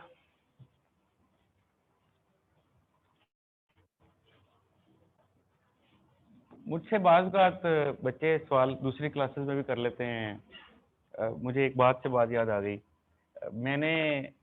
मेरा भी जब आर्टिकल खत्म हुई तो रिपोर्टिंग कॉर्पोरेट लॉ रहता था। वो आप कह रहे थे ना कि किसी कोई होता है, तो मेरी जब आर्टिकल खत्म हुई तो मेरा सिर्फ कॉर्पोरेट लॉ रहता था, और खुशकिस्मती से वो पास भी जल्दी हो गई। लेकिन बहरहाल कॉर्पोरेट लॉ मैंने भी 3-4 दफ़ा पढ़ा, 5 दफ़ा शायद पढ़ा, और मुझे भी एवरी टाइम मैं एग्जाम से बाहर आता था तो मुझे पता था कि ये नहीं होना पास। यानी आपको करके आए हो तो समझ आ जाती है कि क्या करके आए हैं उसकी, और एग्जाम में जाने से पहले भी मुझे लगता था नहीं होना था। जिस अटेम्प्ट में मुझे ये कॉर्पोरेट लॉ ऐसे याद था ना कि जैसे कि वो है ना कि लॉ समझ आ जाए तो 70-80% तो ज़हन में होता ही है, ऐसे ये वाली चीज़ें तो इसमें ये तो है ही। बाकी तो जाहिर है कि आप थोड़ा बहुत याद भी करते ही हैं, तो उसी में पास हुआ था। तो मुझे वो वाली बात में उससे रिलेट कर रहा था कि जब आप कॉर्पोरेट लॉ को या किसी भी फॉर दैट मैटर सब्जेक्ट को समझ लेते हैं ना, वो याद भी हो ही जाता है। अब भला कभी आपने सोचा बैठ के कि बोरिंग कॉस्ट की एंट्री क्या होती है? आपको आ गई, आप बना लेते हैं बैठ के, आप कहते हैं यार ये डेबिट होगा, ये क्रेडिट होगा, आ गया ना एक दफा आपको। जो चीज आ जाए फिर वो याद भी रह जाती है। तो ये जो ऑडिट के स्टैंडर्ड्स हैं इसमें भी यही होना है आपके साथ क्योंकि इसमें भी ऑडिटिंग स्टैंडर्ड है, और ये ऑडिटिंग स्टैंडर्ड जो हैं ये भी काफी सारे हैं, और ये भी उसी तरह ये लॉ ही है, ये भी कानून ही बिखरा हुआ है, इसमें जगह जगह कानून बिखरा हुआ है। ऐसा हो तो ये करोगे, ऐसा हो तो ये करोगे, ऐसा हो तो ये करोगे, तो ये कानून ही बिखरा हुआ है हर जगह पे। और मुझे भी अब यानी इंडस्ट्री में कोई करीब 10 साल से ज़्यादा, 11 साल हो गए हैं तकरीबन, और मेरी यानी जॉब की रिक्वायरमेंट में 2 अहम काम है। एक कानून को पढ़ना, ज़ाहिर है मैंने बहुत सारे काम करने हैं तो मुझे खोलना पड़ता है, फिर पढ़ता हूँ, पता होता है लेकिन फिर पढ़ता हूँ कि अच्छा एक दफ़ा टिक कर लो ना कि सारा कुछ वही हो रहा है कि नहीं हो रहा। और उसके अलावा जनरल एडमिनिस्ट्रेशन जो आप अपने ऑफिस की कर रहे होते हैं, काम चला रहे होते हैं, तो ये चीज़ आपको बार बार आनी है। अब आप आगे प्रैक्टिस में चले जाएंगे तो ये जो सब्जेक्ट है इसके अंदर जो प्रैक्टिकलिटी आप सीख लेंगे ये आपको बार बार याद आएगी कि ऐसी सिचुएशन में, एक प्रैक्टिकल सिनेरियो में, ऐसे डिस्कशन में ये हुआ था सामने। तो ये जो मैं समझता हूँ कि फ्लेवर है, ये बड़ा यूनिक है जो आप इंजॉय करेंगे नौशरवान ख्वाजा साहब के साथ।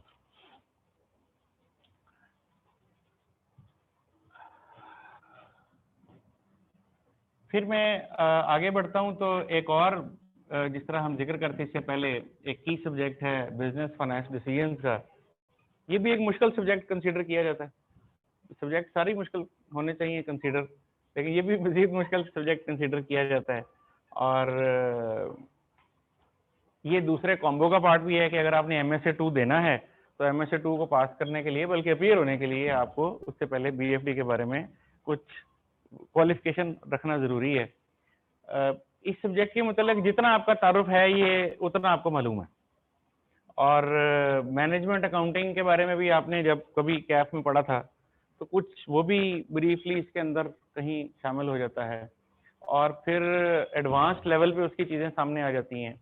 ये जो सब्जेक्ट है ना, मुझे ऐसी इसके साथ बड़ा इंटरेस्ट है मेरा, और मैं इसलिए इसमें ये गाइड भी करना चाहता हूँ कि आप में से जो भी लोग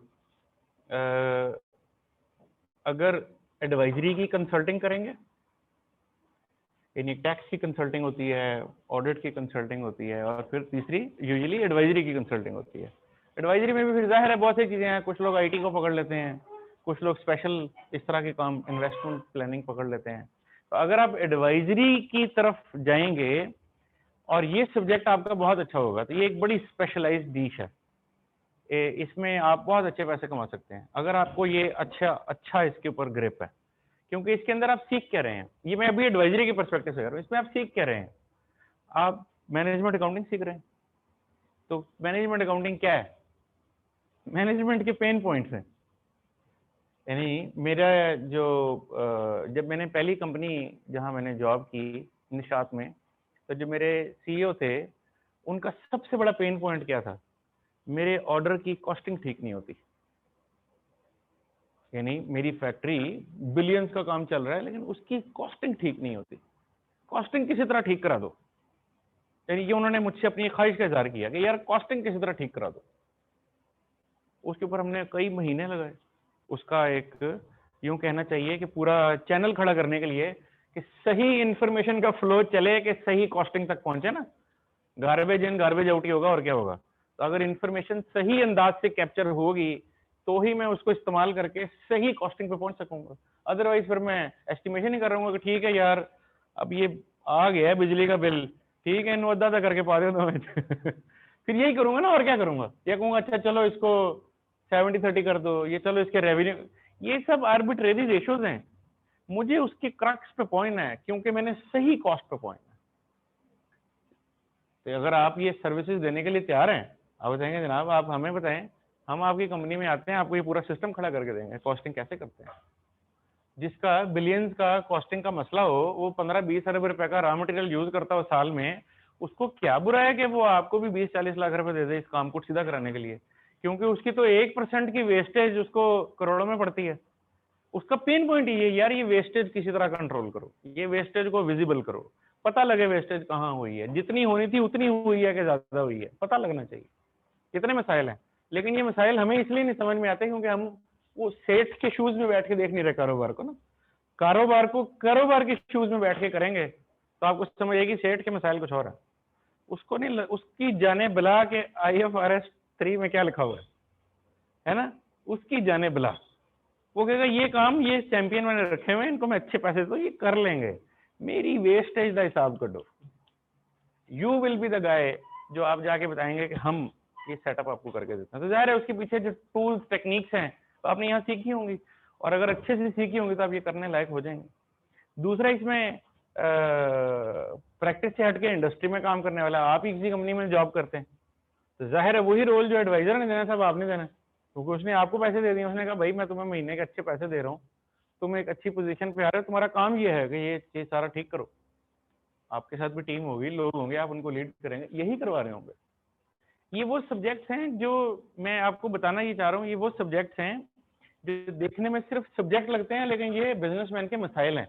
ये मसाइल आपने ठीक करने, आप ठीक करेंगे वो आपको अच्छे पैसे देगा, आप नहीं ठीक करेंगे वो किसी और को अच्छे पैसे दे देगा राइट।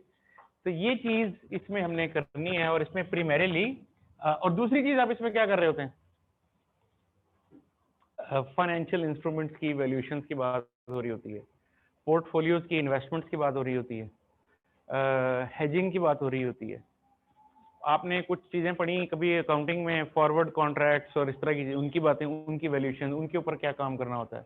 ये थोड़ी सी जरा स्पेशलाइज साइड है, जिसकी एक बड़ी एम्बिट में अगर घुस जाए तो फिर CFA की तरफ आप कहते हैं ये रुख कर लें, लेकिन ये बहरहाल उसका एक इंट्रोडक्शन जरूर है, और एक हाई लेवल इंट्रोडक्शन है, बहुत अच्छे लेवल का इंट्रोडक्शन है। तो इस सब्जेक्ट को समी साहब जो हैं वो हमारे साथ लेके चलते हैं, और समी साहब जो हैं वो हो सकता है कि आपको BFD के साथ साथ अपने वोकल से भी अम्यूज करें, क्योंकि वो प्रोफेशनली गाते भी हैं, तो इसीलिए उनको ये भी पसंद है कि वो अपने किसी न किसी सूफियाना कलाम से लोगों को फैज़याब करते रहें। तो उस फैज़याब होने के प्रोसेस में आप ना सिर्फ BFD बल्कि वो क्या कहना चाहिए, स्पिरिचुअलिटी के किसी मुकाम पे भी आप पहुंच सकते हैं। इतने ना हो कि कहीं ज्यादा आगे निकल जाए। वो जब आपको, वैसे तो वो बुरा वक्त था लेकिन उस पर फिर लतीफा ऐसे बन गए कि वो धमाके बहुत होते थे खुदकुश, तो वो किसी ने फरमाइश की कि वो उसको कहें बारूद थोड़ा कम डाला करें, हम जन्नत से भी आगे निकल जाते बहुत ही आगे निकल जाते हैं। तो ये जो है ना, इसमें आपको वो वाला दोनों एंगल जो है ना साथ साथ मिलेंगे। जरा आप समझ रहे हैं ना मेरी बात। तो ये क्लास जो है आपकी भी किधर चली गई, फर्स्ट 3 डेज में मंडे टू वेडनेसडे 6:30 to 9:30, ये भी फर्स्ट 3 डेज में क्लासेस होंगी। Monday to Wednesday 3 hours daily. ये तकरीबन कोई 120-30 घंटे का कोर्स होता है। जिसमें इस पे ज़रा ज़्यादा टाइम लगता है, ज़्यादा आवर्स लगते हैं। जिस तरह लॉ में बात हो रही थी कि इसको ज़रा ज़्यादा टाइम लगेगा, इस पे ऑलरेडी ज़्यादा ही टाइम लग रहा होता था। ये कोई इस तरह, इससे पहले से हमने रिपोर्टिंग की बात की, उसको करीब को 150, 160, 50 घंटे लग रहे होते हैं, वो भी काफ़ी टाइम ले रहा होता है। ऑडिट जो है वो करीब कोई ज़रा रिलेटिवली कम टाइम में हो जाता है कवर। 70 से 80 घंटे में ऑडिट का पेपर जो है बहुत अच्छा कवर हो जाता है। 60 घंटे में समझता हूँ कि बहुत अच्छे होते हैं। आप थोड़ा सा और टाइम लगा लें प्रैक्टिस के लिए तो 80 घंटे लग जाते हैं। तो 80 घंटे के लेक्चर में 60 से 80 में बड़े आराम से ये जो लेक्चर्स हैं इसके कवर हो जाते हैं।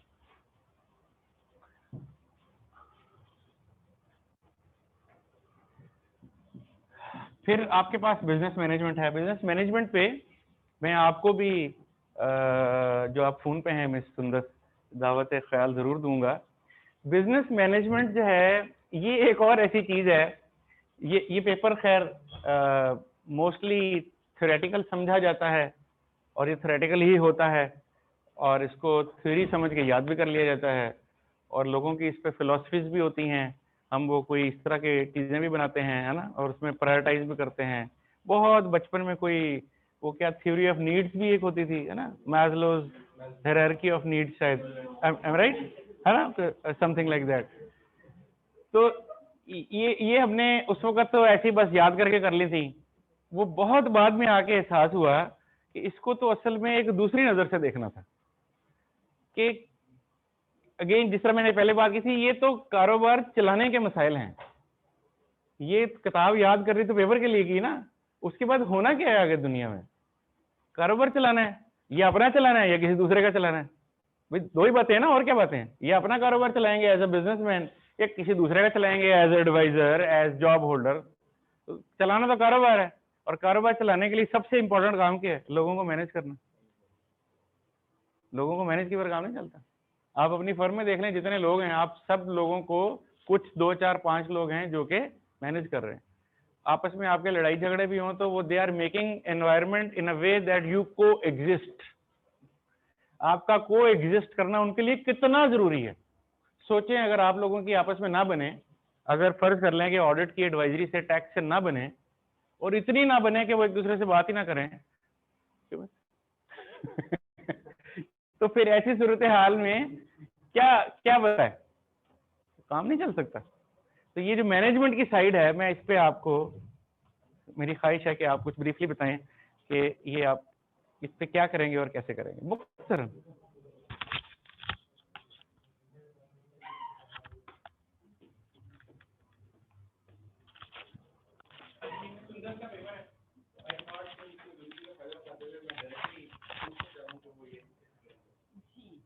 लेकिन किसी भी बिजनेस को चलाने, ये हम सब अकाउंटिंग, ऑडिटिंग सब कुछ तब चलेगा जब बिजनेस चलेगा। सीधी सी बात है, जब दुकान चलेगी तो वो दुकान चलानी कैसे है, आपकी स्ट्रेटजीज क्या होनी चाहिए, मार्केट की क्या डायनामिक्स हैं, आपने किस तरह से मार्केट को स्टडी करना है, आप कहाँ पे खड़े हैं, मार्केट किस तरफ जा रही है, हमने किस तरह से मार्केट से एक स्टेप आगे जाना है, मार्केट लीडर की पोजीशन पे हमने किस तरह से जाना है, ये सारी चीजें हम इसके स्ट्रेटजी के एरिया में पढ़ रहे होंगे। और स्ट्रेटजी जो है ये इन आइसोलेशन नहीं हो रही होती, इसमें हम स्ट्रेटजी मेकिंग भी देख रहे हैं, हम फिर उसकी इम्प्लीमेंटेशन के लिए रिसोर्सेज भी देख रहे हैं, फिर ये बाकी सब्जेक्ट्स के साथ भी लिंक हो रहा है। फॉर एग्जांपल जैसे अभी बात हो रही थी कि हमें अगर रिसोर्सेज चाहिए तो हम बीएफटी में फिजिबिलिटी स्टडी के अकॉर्डिंग देखेंगे कि ये रिसोर्स लेने से हमें फ़ायदा कितना हो रहा है। तो ये सारी चीज़ें इंटरलिंक चल रही होंगी। फिर जैसे अभी सर ने बात की कि को एग्जिस्ट करना, आपने फिर जब एक नई जगह पे जाना है, काम करना है, हो सकता है कि वहाँ पे आपको फर्दर ट्रेनिंग की ज़रूरत पड़े, आपको अपनी स्किल्स को एनहेंस करने की ज़रूरत पड़े, हमें नए लोग हायर करने की ज़रूरत पड़े। ऑब्वियसली टाइम के साथ साथ लोग जॉब से चले जाते हैं, लोगों का जो है वो टाइम पूरा हो जाता है या रिटायरमेंट एज आ जाती है, तो उसके अकॉर्डिंग फिर हमें सक्सेशन प्लानिंग भी देखनी है कि एक साहब जिन्होंने सब कुछ संभाला हुआ है, अगर ये किसी दिन बीमार हो जाते हैं या ये किसी टाइम लीव पे चले जाते हैं या इनकी रिटायरमेंट एज करीब आ रही है, तो किस तरह से हमने अपने स्किल सेट को मेंटेन करना है, क्योंकि किसी के जाने से भी काम नहीं रुकता। तो ये भी सारी चीज़ें मैनेजमेंट का पार्ट है जो हम ब्रॉडली ह्यूमन रिसोर्स मैनेजमेंट में देख रहे होंगे। फिर इसमें एक छोटा सा एरिया आईटी का आता है, आईटी से रिलेटेड चीज़ें, बिकॉज अब कोई भी ऐसी ऑर्गेनाइजेशन नहीं है, चाहे वो छोटी से छोटी है, जो कंप्यूटर्स यूज नहीं करें, आईटी रिलेटेड एरियाज को यूज नहीं कर रहे। तो वो किस तरह से हम बड़े से बड़े बिजनेस में, छोटे से छोटे बिजनेस में किस तरह से उसको इंटीग्रेट करते हैं, ओवरऑल हम इन सारी चीजों को एक प्लेन पे भी देख रहे होते हैं कि अगर हम एक स्ट्रेटेजी बना रहे हैं, हमें वहाँ पे अगर ह्यूमन कैपिटल मजीद चाहिए, तो क्या हमारे एग्जिस्टिंग लोगों को ट्रेनिंग की जरूरत है, हमें न्यू हायरिंग करनी पड़ेगी, न्यू हायरिंग अगर करनी है तो क्या वो लोकली लोग अवेलेबल हैं या हमें फॉरेन कंट्रीज से कुछ लोगों को लाना होगा, अगर उनको लाना है तो वीजा की जो भी रिक्वायरमेंट्स हैं वो सब देखना, फिर आईटी रिलेटेड एरियाज को देखना कि जो हमने स्ट्रेटजी अपनी बनाई है उसमें ये चीज किस तरह से फिट हो रही है, यहाँ पे हमें फर्दर क्या रिसोर्सेज चाहिए, हम किस तरह से उन रिसोर्सेज को यूज कर सकते हैं, कॉस्ट बेनिफिट एनालिसिस हम यहाँ पे न्यूमेरिकल टर्म्स में कर नहीं रहे होते, बट अल्टीमेटली हम उन्हीं चीजों को ही एक लार्जर प्लेन पे देख रहे होते हैं।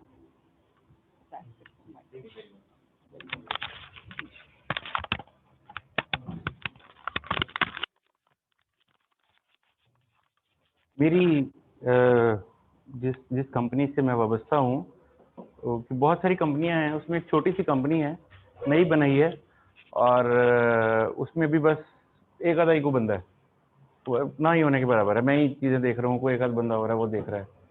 कोई नई कंपनी खड़ी हुई है, लेकिन अभी इसमें काम शुरू हुआ है, बस ऐसा ऐसा लोग आएंगे। सो व्हाट हैपन कि मैंने उसकी बहुत सारी की चीज़ें टेकअप कर ली और मैंने चलाना शुरू कर दी। मेरे साथ एक एसोसिएट जिसको मैंने एंगेज कर लिया कि तुम जरा इसमें मुझे हेल्प दे दिया करो। जैसे मैंने सबूर से कह दिया कि यार आप बाकी का काम तो देख ही रहे हो, इस कंपनी का काम भी आपने मेरे साथ देखना। सो व्हाट आई डिड कि मैं उसमें हाई लेवल से लेके लो लेवल तक जो भी कम्युनिकेशन करता हूं, मैं इनको कॉपी में रखता हूं। इनको कॉपी में रखने की, सीसी में रखने की एक ही रीजन है, मुझे नहीं मालूम कि मैं अगले दिन इस कंपनी में हूं कि नहीं हूं। इसलिए नहीं कि कंपनी मुझे निकाल देगी, इसलिए नहीं कि मैं इसको छोड़ दूंगा, इसलिए कि किसी का कोई पता नहीं है कि कौन कब है नहीं है।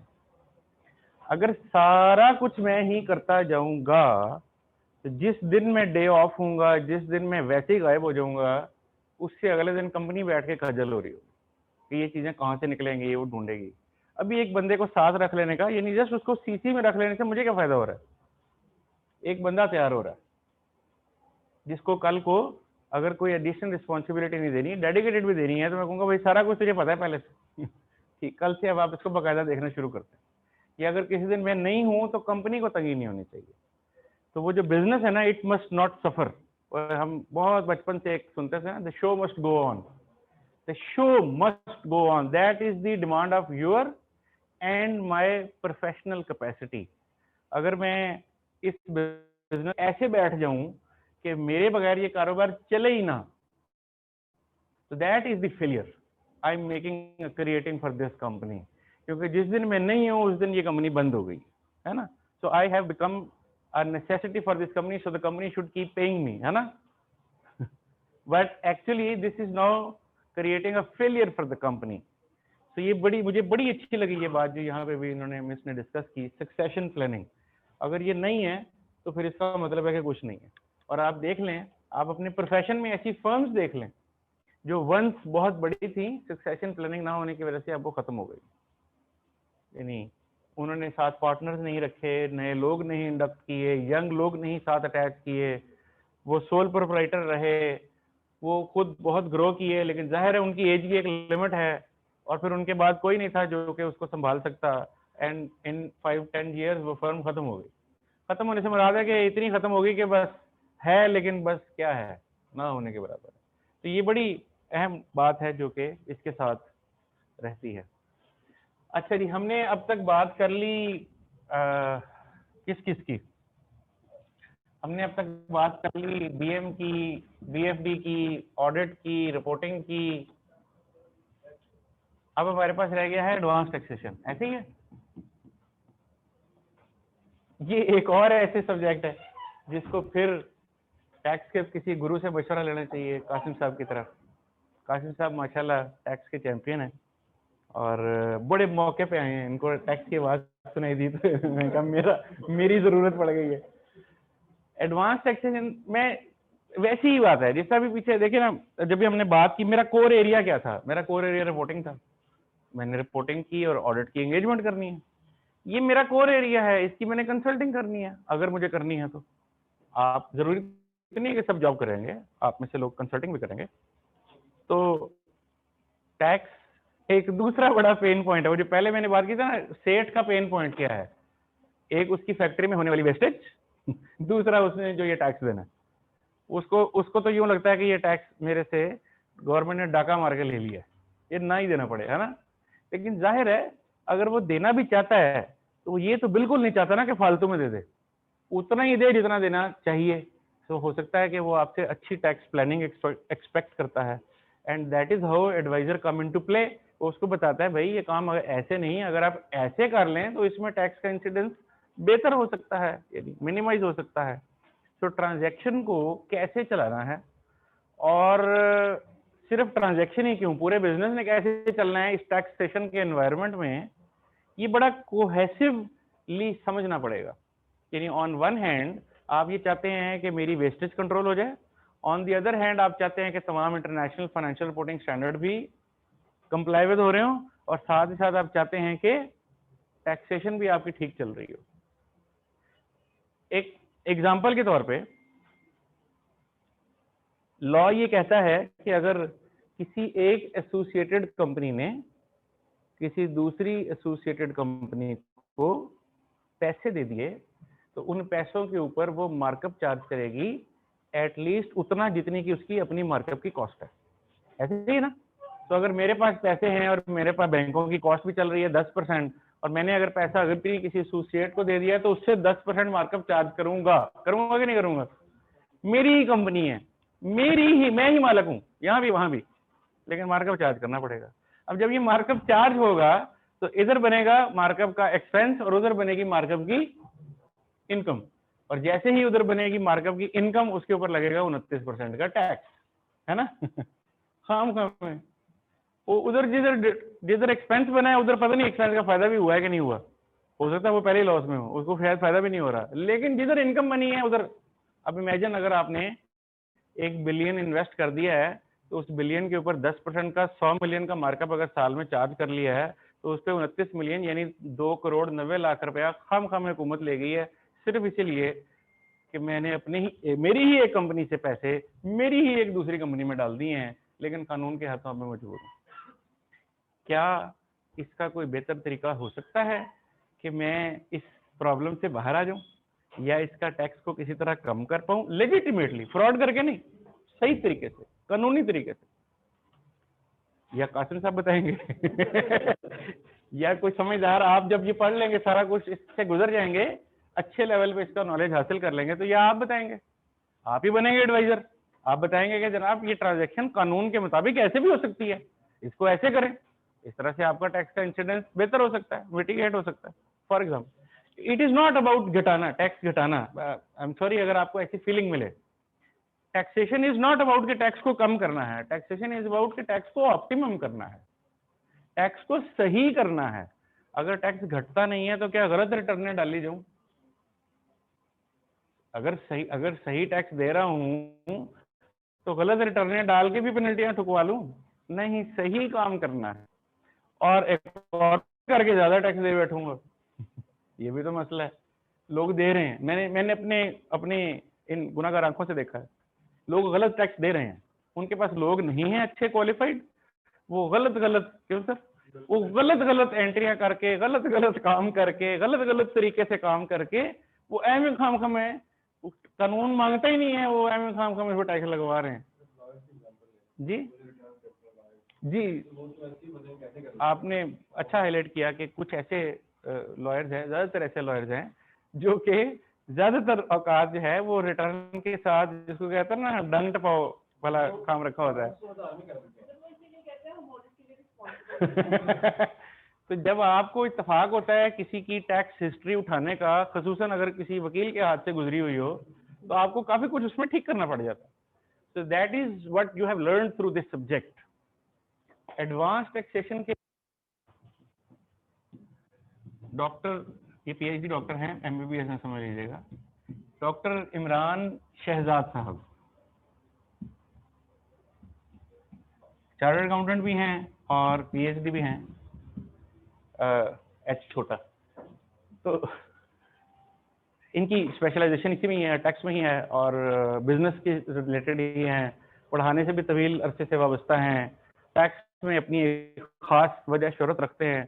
इनका माशाल्लाह जो अंडरस्टैंडिंग ऑफ द टैक्सेशन है, तो मैं समझता हूँ कि बहुत कम लोगों को ये नॉन प्रैक्टिसिंग है बाय द वे, ये टैक्स की प्रैक्टिस नहीं करते हैं, लेकिन नॉन प्रैक्टिसिंग टैक्स का एक्सपर्ट बहुत कम नजर आता है, जो टैक्स को इतने अच्छे लेवल पे समझता हो कि जैसे कि एक प्रैक्टिसिंग बंदा समझता है, बल्कि शायद बहुत उससे मैं समझूंगा कि दूर की भी लाते हैं। बाज़ औक़ात के कानून में कैसे कैसे कहाँ से चीज़ें मिला के पढ़ी जा सकती हैं। तो डॉक्टर साहब जो हैं वो आपको यकीनन एडवांस टैक्स पे अपने अंदाज में बताएंगे कि ये सब कैसे होगा और कैसे कानून की इम्प्लीमेंटेशन होगी, कैसे आप इसको सीखेंगे, कैसे इसके ऊपर सही टैक्स की कैलकुलेशन कंप्यूटेशंस होंगी और कैसे आपने उसको याद भी रखना है कि सारा काम क्या करना है। ये डॉक्टर साहब के जरिए हम कर रहे होंगे। टैक्स की क्लास भी लास्ट 2 डेज में हो रही होगी, थर्सडे और फ्राइडे, 3 घंटे की।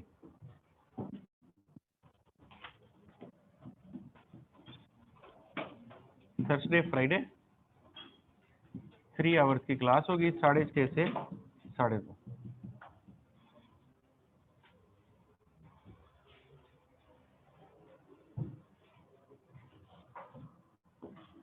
फिर हम बात करते हैं MSAs की। MSA आप वाकिफ हैं? Multi subject assessment. अब यहाँ आके जो मैंने पिछली सारी बातें की थी ना, उनको इकट्ठा करके देख लें। उनको एक बर्तन में इकट्ठा करके, आपने कभी वो किसी को आवाज लगा दो, सुना है जम्मू रा काले?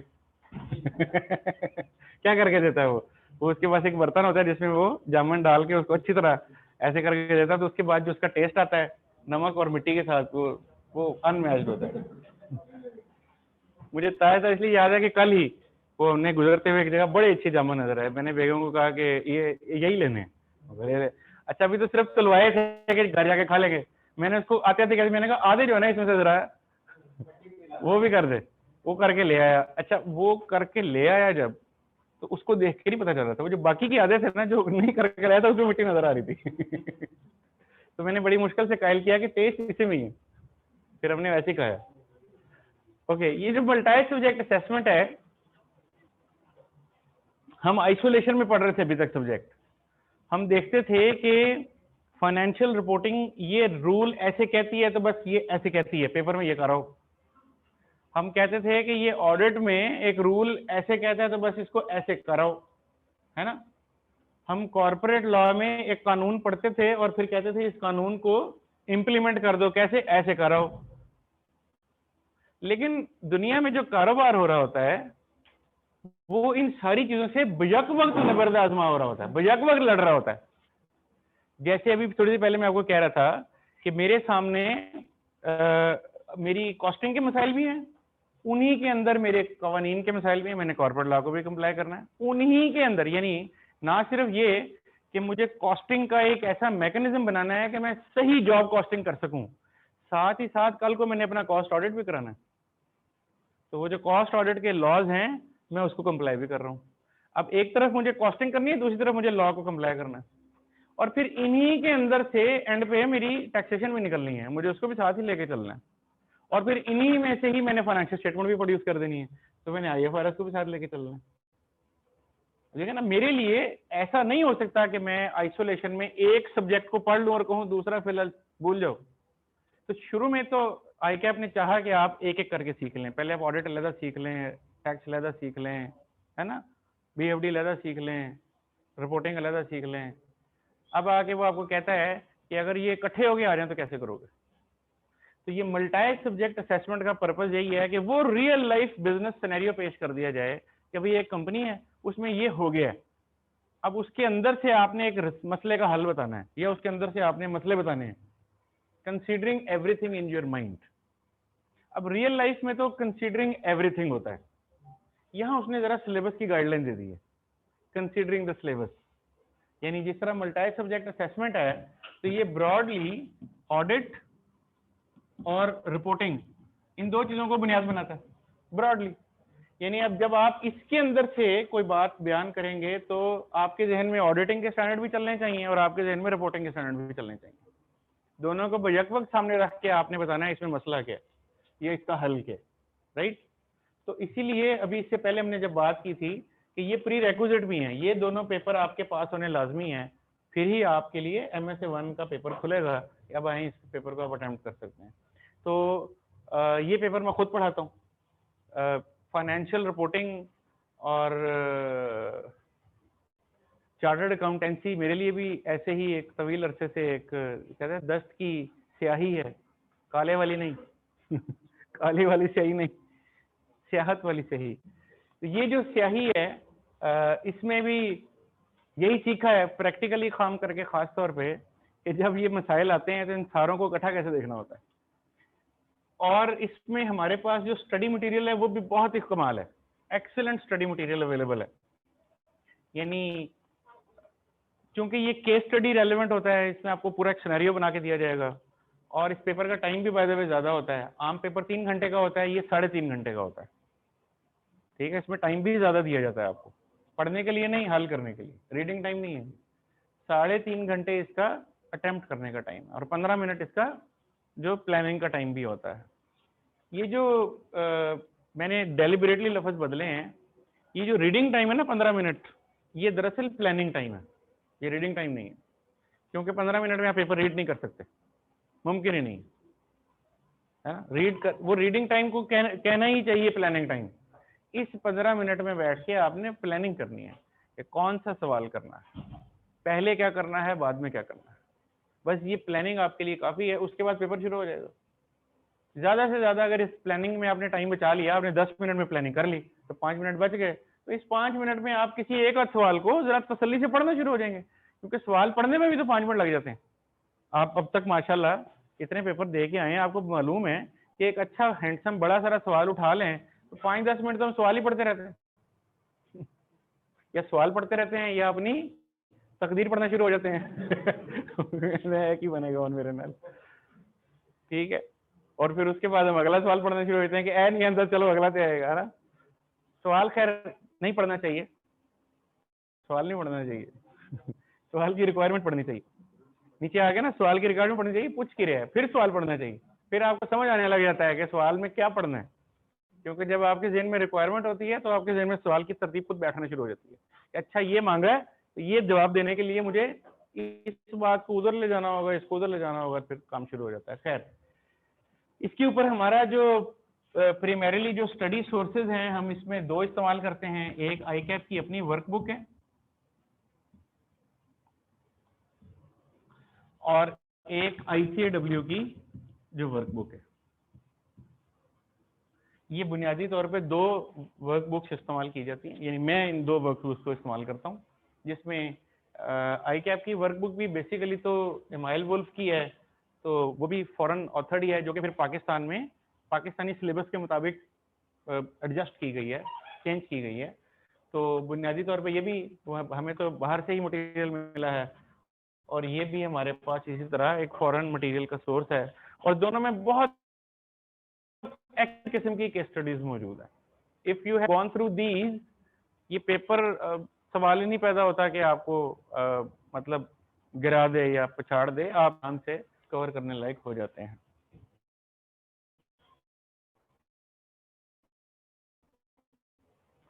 इसकी हैं वो भी 3 आवर्स डेली, और ये हफ्ते के पहले ही 3 दिनों में होती है, क्योंकि पहले 3 में रिपोर्टिंग भी चल रही होती है, तो ज़ाहिर है रिपोर्टिंग जिसने पास किया है वही ये पढ़ने आया है, इसलिए वो रिपोर्टिंग नहीं पढ़ रहा होगा तो वो MSA 1 को ऑप्ट कर रहा होगा। तो ये फर्स्ट 3 डेज में इसकी, फर्स्ट 2 डेज में इसकी जो क्लासेस हैं वो होती हैं, फर्स्ट 2 डेज। बाद का ज़रूरत होती है तो हम तीसरा भी लगा लेते हैं, और डिपेंड करता है सिचुएशन के मुताबिक। और फिर आखिरी सब्जेक्ट जो है वो है MSA 2 का, जो कि BFD और BMS डोमिनेंट है, जिसमें बिजनेस मैनेजमेंट भी है और इसमें बिजनेस फाइनेंस डिसीजन भी हैं।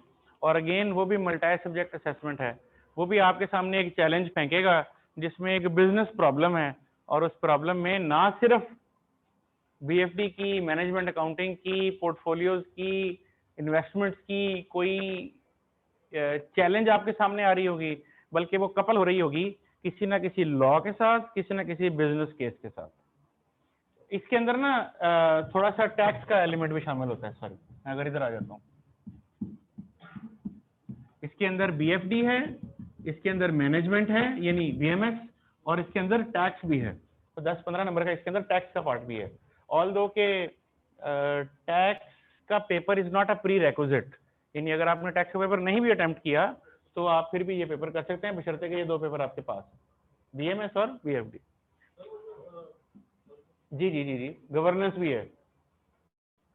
इसी तरह इसमें कॉर्पोरेट लॉ भी थोड़ा सा टैक्स मौजूद है इसके MSA 1 के अंदर ना। हालांकि corporate law is not a pre requisite but tax मौजूद है। इसी तरह इसके अंदर गवर्नेंस और टैक्स का टैक्स मौजूद है। उसको एग्जाम्पशन मिली होगी ना MSA की, किसी एक पेपर की एग्जाम्पशन मिलती है, मेरा ख्याल है MSA की मिलती है शायद। मैक के साथ शायद नहीं, मैक के साथ मेरा ख्याल है MSA 2 की मिलती है। मैं इस पे कोई गलत कमेंट नहीं करना चाहूंगा, देख के मैं आपको बता सकता हूँ। लेकिन जो ओल्ड स्कीम है जिनके IT और मैक के ऊपर थी ना, उनको एक MSA एग्जाम्प्ट है, वो MSA 2 शायद एग्जाम्प्ट है, क्योंकि MSA 2 ही बनता है ना IT और मैक के साथ। मैक ही यहाँ MSA 2 में फिट होता है, BFD। तो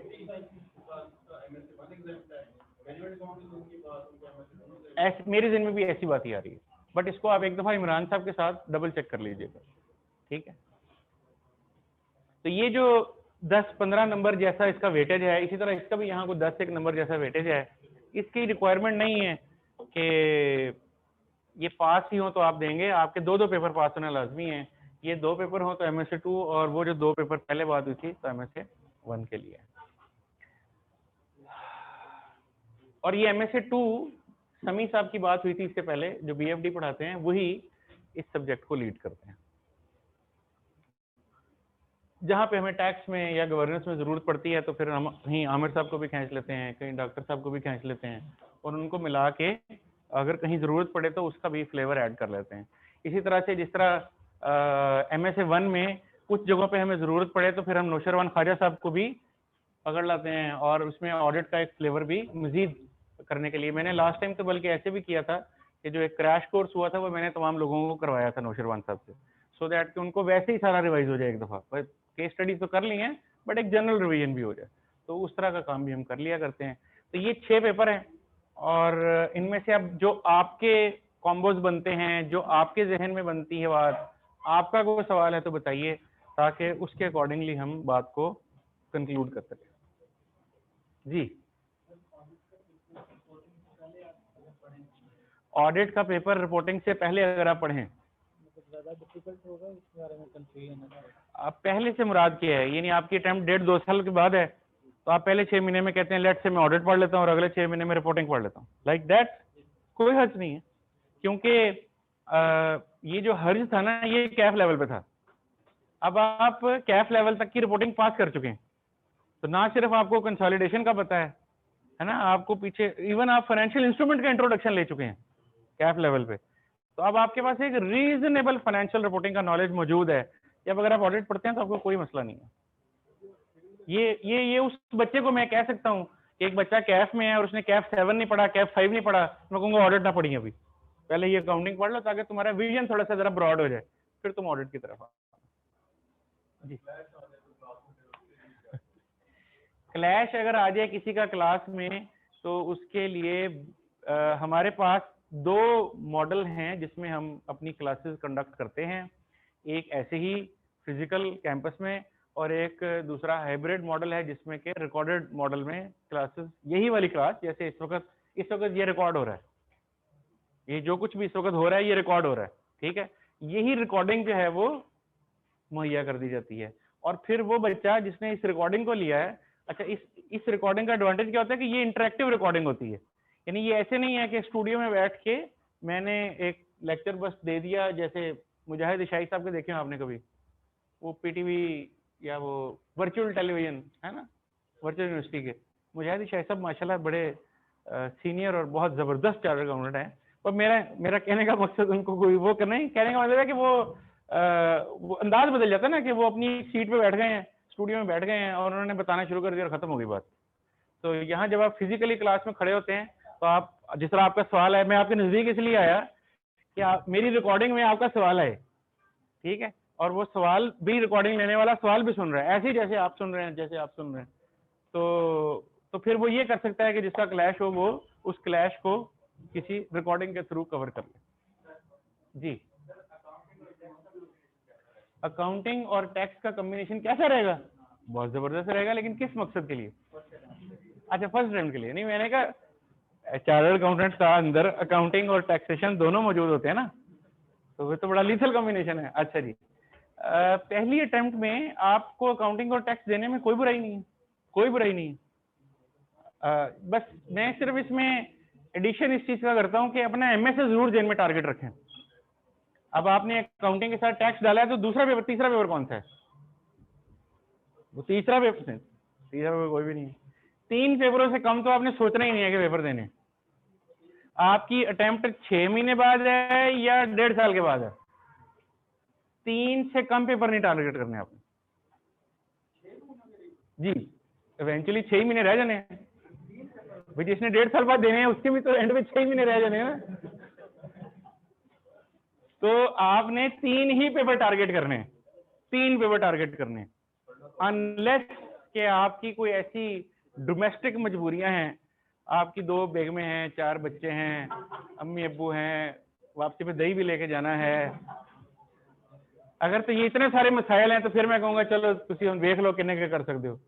अदरवाइज एज अ स्टूडेंट अगर इसको मैं देखूं तो 3 पेपरों से कम मुझे सोचना भी नहीं चाहिए जी। सॉरी एक बात, तो तीसरा पेपर कौन सा होगा? अकाउंटिंग टैक्स, तीसरा पेपर कौन सा होगा? कितने अरसे में? 6 महीने में। इसके पीछे क्या करते रहे आप? चलें जो भी करते रहे, अब 6 महीने जो भी करते रहे, अब 6 महीने है ना, ये 6 महीने बहुत सफिशिएंट टाइम है 3 पेपर तैयार करने के लिए, बहुत सफिशिएंट टाइम है। बस पढ़ने की नीयत बना लें। जॉब के साथ ये आर्टिकल जॉब ही है ना, 8 घंटे 9 घंटे 10। नहीं ये तो आप आर्टिकल खत्म हो गई है, इसीलिए आप कह रहे हैं कि चलो वो तो साड़ी लंघ गई है ना। जिस लंघ जाओ कहते वो तो जिंदगी थी बड़ी आसान, मुश्किल तो अब आई है है ना। जो आर्टिकल में नए नए आते हैं वो कहते हैं कि यार देखो कैफ में हमें कैसा गेड़ा दिया रखा है इन्होंने, असल तो ये अब पता चला है ना। तो आर्टिकल से निकलते हैं तो फिर कहते हैं ये तो इसे आर्टिकल तो हमें बच्चों का खेलता, असल तो अब पता लगा है। और को 5-10 साल गुजर जाएंगे तो कहेंगे ये सीनियर लेवल पे आके असल में होता है काम, असल तो अब पता चला है। और जब हम छोटे थे तो उसमें कहते थे ये जो सीनियर बंदा है यार सब तो वेला बंदा, इसको एवं काम कम कम करदा कोई नहीं, इन्ने सारे पैसे दे जाते हैं।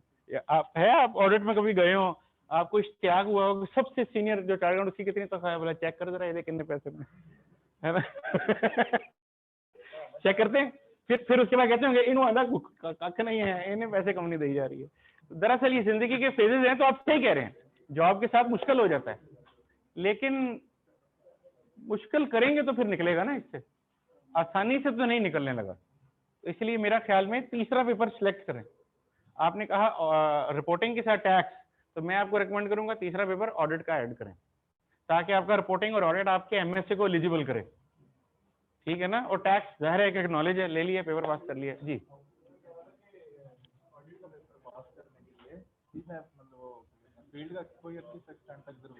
ऑडिट का पेपर पास करने के लिए आप टैक्स, अच्छा ठीक, इनका कहना है कि ये टैक्स में आर्टिकल कर रहे हैं, टैक्स के सेक्शन में काम करते हैं और ऑडिट का पेपर पास करना है, और ऑडिट में इन्होंने कभी काम नहीं किया है, ये पेपर कैसे पास होगा? ऐसे क्या करना पड़ेगा? उसके लिए आपको सिर्फ अगर ऑडिट पढ़ लें तो इतना काफी है। उसकी वजह क्या है? आप बहरहाल बिजनेस की डायनामिक्स से गुजरते हैं रोज, है ना, मसाइल का सामना आप कर रहे हैं, और ऑडिट के स्टैंडर्ड आपने पीछे पढ़े हुए हैं, क्या पास भी किए थे, बस उसी का ही एडवांस लेवल नॉलेज है। मजीद हेल्प आपको देंगे नौशरवान ख्वाजा साहब, क्योंकि जब वो तैयारी करवाते हैं, I have seen him giving the practices from the practical point of view. मिसाल के तौर पे उनके अपने तजर्बे में बहुत सारे केस सिनेरियोज हैं। देखिए ना, आज आप मुझसे अगर कोई बिजनेस का प्रॉब्लम पूछते हैं तो मैं आपको वो प्रॉब्लम अपने तजर्बे की रोशनी में बताऊंगा कि अच्छा जरा बताओ तो ये मसला हो तो आप क्या करोगे, क्योंकि मैं शायद उस मसले से गुजरा था। ये कि ये चीज तो मुझे गुजर के समझ में आई थी, आपको किताब से समझ नहीं आनी। तो नौशरवान ख्वाजा साहब आपको ये हेल्प करते हैं कि वो उन प्रैक्टिकल केस केसेस को उठा के फिर आपके साथ डिस्कस करते हैं कि अच्छा ऐसा हुआ ऐसा हुआ ऐसा हुआ, अब तुम बताओ यहाँ क्या होगा, तो फिर वो आपकी लर्निंग हो जाती है। तो जैसे आपने ऑडिट पहले पास किया था ऐसे यहाँ भी हो जाएगा। यहाँ आपको एडवांटेज ये है कि अब आपका विजन ब्रॉड हो चुका है, आप कुछ फर्म का काम देख चुके हैं, ऑडिट नहीं भी किया तो ऑडिट के प्रोसेस को क्लोजली देख जरूर लिया, तो ये काफी है पेपर को पास करने के लिए, मेरी राय में कोई मसला नहीं है। हाँ, अगर आप कहें कि बिल्कुल ही ऑडिट से आपका कोई दूर दूर तक ताल्लुक ही नहीं रहा कभी, हो सकता है आपको एक्स्ट्रा पढ़ना पड़े। जी, ये पंखा चला कैसे, कहाँ से चल रहा है?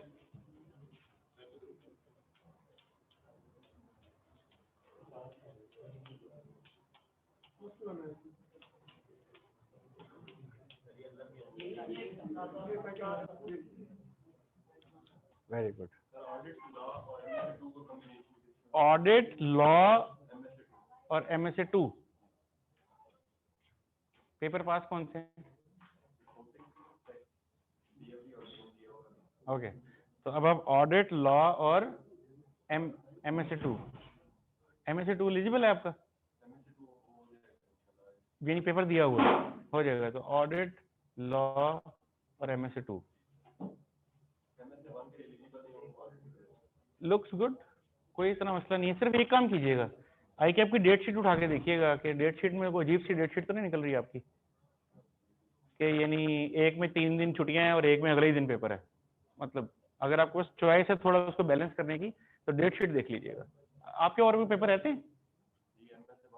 नहीं, फिर और कोई पेपर है ही नहीं, तो कॉम्बिनेशन ही नहीं बचता, फिर चॉइस ही कोई नहीं, यही 3 पेपर हैं, इसके अलावा कुछ नहीं कर सकते आप। जी नहीं, मैं 3 पेपर रेकमेंड करता हूँ, 3 पेपर करने चाहिए। अगर किसी को बहुत को प्रॉब्लम है वो 2 कर ले, लेकिन 3 का टारगेट रखना चाहिए। 3 का target is the right target. आप अपने आप को अंडर कैपेसिटेट कर देते हैं, यानी आपकी कैपेसिटी है 3 पेपर पास करने की, है, आपको नहीं भी पता तो है, आपकी कैपेसिटी है 3 पेपर पास करने की, लेकिन आप किसी डर में या अपने कंफर्ट जोन में 2 पेपर पकड़ लेते हैं। अपने कंफर्ट जोन से बाहर निकलें, 3 पेपर पकड़ें और पास करें। आप कुछ कह रहे थे? अगर फर्स्ट 2 साल का 1.5 साल का टाइम है और आप कहते हैं कि मैं 4 पेपर पढ़ता हूं, तो बहुत अच्छी बात है। अब 4 कौन से पढ़ेंगे? 2 तो आपके फिक्स हैं, कौन कौन से? ऑडिट और रिपोर्टिंग, ठीक है। 2 और ऐसे हैं जो आप अगर ना करें फिक्स तो अच्छी बात है, BFD और BM, क्योंकि वो दूसरे MSA के साथ लिंक है, तो थोड़ी देर के लिए उसको साइड पे कर दें, तो पीछे क्या बचता है? लॉ और टैक्स। तो आपके पास 4 पेपरों में अगर मैं देखूं तो आपके पास रिपोर्टिंग है, लॉ है, टैक्स है और ऑडिट है ना। अच्छा, अब इसमें हुआ क्या है कि एक न्यूमेरिकल है, 3 थ्योरेटिकल है। अब आप इसको बैलेंस कर सकते हैं कहीं से? नहीं, वैसे 4 पेपर देने में कोई इशू नहीं है, कोई इशू नहीं है। और अगर आपके इल्म में हो, बिफोर द CFAP स्कीम, जब मॉड्यूलर स्कीम थी, मॉड्यूल ई था, तो उसको कितने पेपर देने होते थे? 4 पेपर देने होते थे। नहीं 4 देने होते थे 4 देने होते थे, 5 नहीं होते थे। तो मॉड्यूल ई में 4 पेपर देने होते थे, मॉड्यूल एफ में भी 4 ही देने होते थे। तो उस वक्त भी 4 ही दिए जाते थे और 4 ही पास किए जाते थे। तो 4 की कैपेसिटी भी है, रैत करके मैंने 3 की हुई है। तो आपने अगर 2 पढ़ लिए हैं तो अगले 2 उठाएं और बिस्मिल्लाह करें, आप बिल्कुल ठीक कर रहे हैं।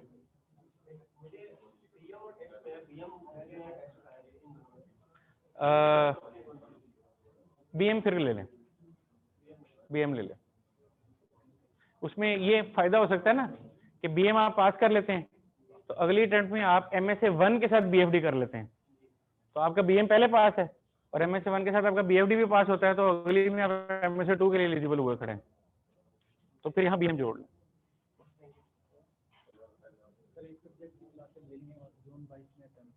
ठीक है। ये जो कमिंग अटेम्प्ट है इसमें एडवांस रिपोर्टिंग और टैक्सेशन पैरेलल चलाना चाहिए या रिपोर्टिंग के लिए? जो आपने क्लासेस ले ली हैं वो कौन सी ली हैं? ऑडिट की क्लासेस आप ले चुके हैं, अब आपका प्लान है 2 और क्लासेस लेनी है और आपकी अटेम्प्ट है जून 22 में, इस वक्त हम खड़े हैं जून 21 में, यानी 12 महीने हैं आपके पास। तो इन 6 महीने में आपको 2 पेपर पढ़ने चाहिए, एक नहीं। क्योंकि आखिरी 6 महीने में अब आपको सारे पेपर दोबारा से पढ़ने हैं। अगर आप आखिरी 6 महीने में नए सिरे से पढ़ रहे होंगे तो you would not be better of. Better of ऐसे होंगे कि आप इस 6 महीने में ही दोनों पढ़ चुके हैं, और फिर अगले 6 महीने में अब आप पूरे तीनों पेपरों की रिविजन मोड में आ चुके होंगे। तो जिनके पास टाइम है उनको 6 महीने से पीछे पीछे अपना सिलेबस पूरा कर लेना चाहिए। कोई बात नहीं, जिंदगी में क्या टफ है, जिंदगी ऐसी ही जिए जाती है, ऐसे ही आप जिएंगे और ऐसे ही आप गुजार लेंगे इंशाल्लाह।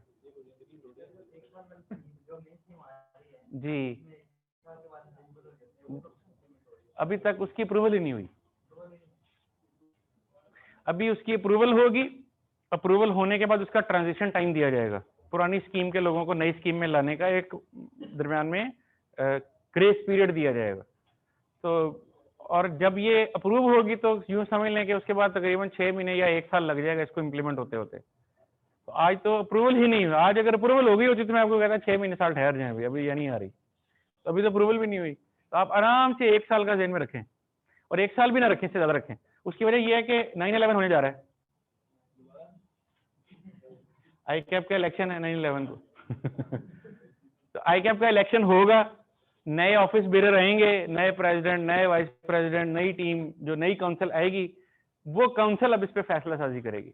आमतौर पर यूं ही होता है, जैसे गवर्नमेंट में भी ऐसे ही होता है कि जो गवर्नमेंट जा रही होती है वो फिर क्रिटिकल डिसीजंस नहीं लेती, वो आने वाली हुकूमत लेती है फिर, ठीक है ना। अदरवाइज फिर क्या होता है कि जाने वाली जो कर गई है, आने वाली आके उसको नए सिरे से खोल लेती है कि वो तो करके चले गए ना, करना तो ऐसी है उन तो हंसी तो इंज नहीं करना। तो फिर वो आमतौर पे ये एक नेचुरल फिनोमिना है। तो मेरी एक्सपेक्टेशन है कि ये 2-3 महीने इलेक्शन गुजर जाएंगे तो उसके बाद ही काम होगा, उससे पहले इस स्कीम पे काम नहीं होने लगा। फिर ये अप्रूव होगी, फिर ये announce, you have ample time.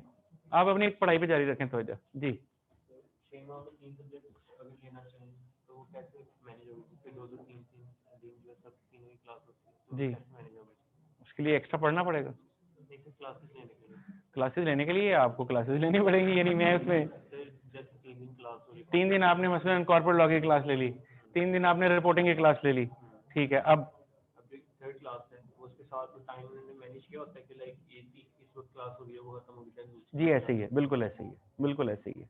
यानी मिसाल के तौर पे 6 से 8 बजे आमिर साहब की कॉर्पोरेट लॉ की क्लास है, तो फिर 8 से ऑनवर्ड ऑडिट की क्लास है, 8 से ऑनवर्ड इस तरह जो रेलेवेंट कॉम्बो में बात आती है वो अगली क्लास होगी, BM की क्लास है मेरा ख्याल है शायद, ठीक है।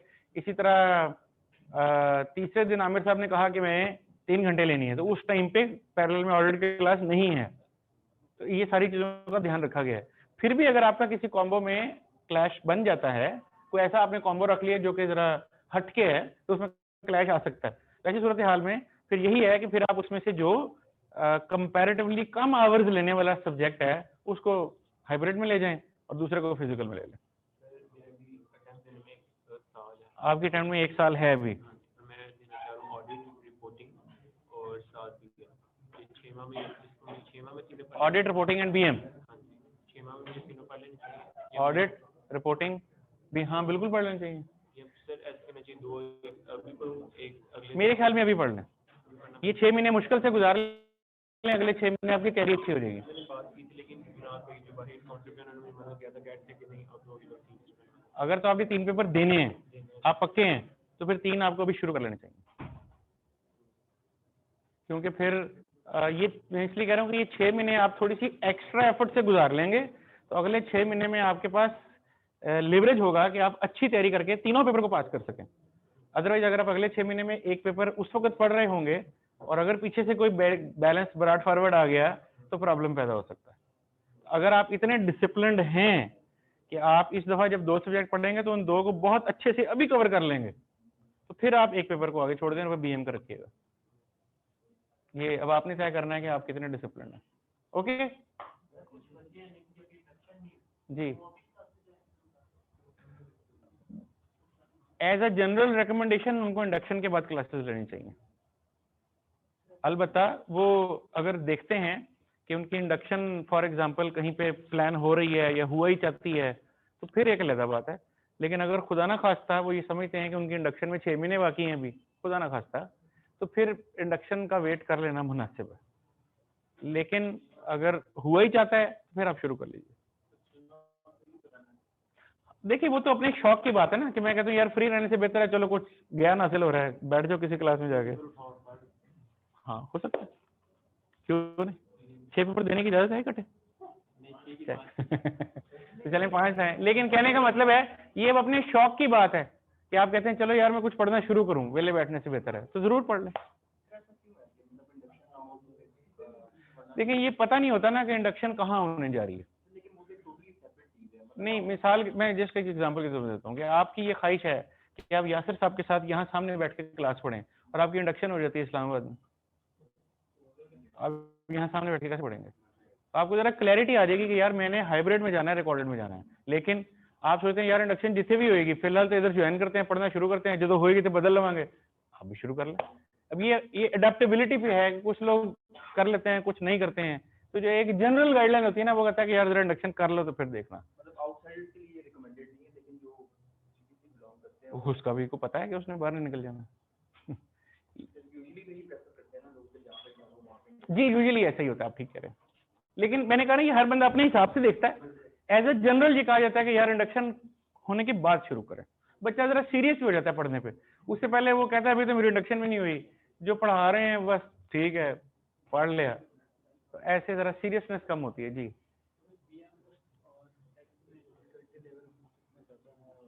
बीएमएस के बारे में तो कहते हैं ना कि लेक्चर्स के बगैर भी आप कर सकते हैं, इस बारे में आप क्या करते हैं? ये स्टूडेंट टू स्टूडेंट वेरी करता है।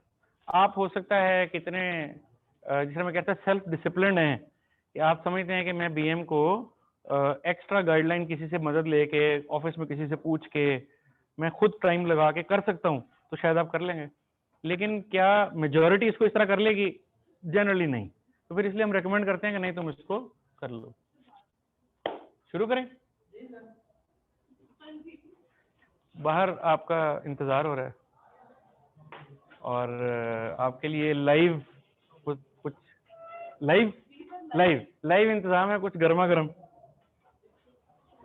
तो बिस्मिल्लाह करें। Thank you very much. Allah Hafiz.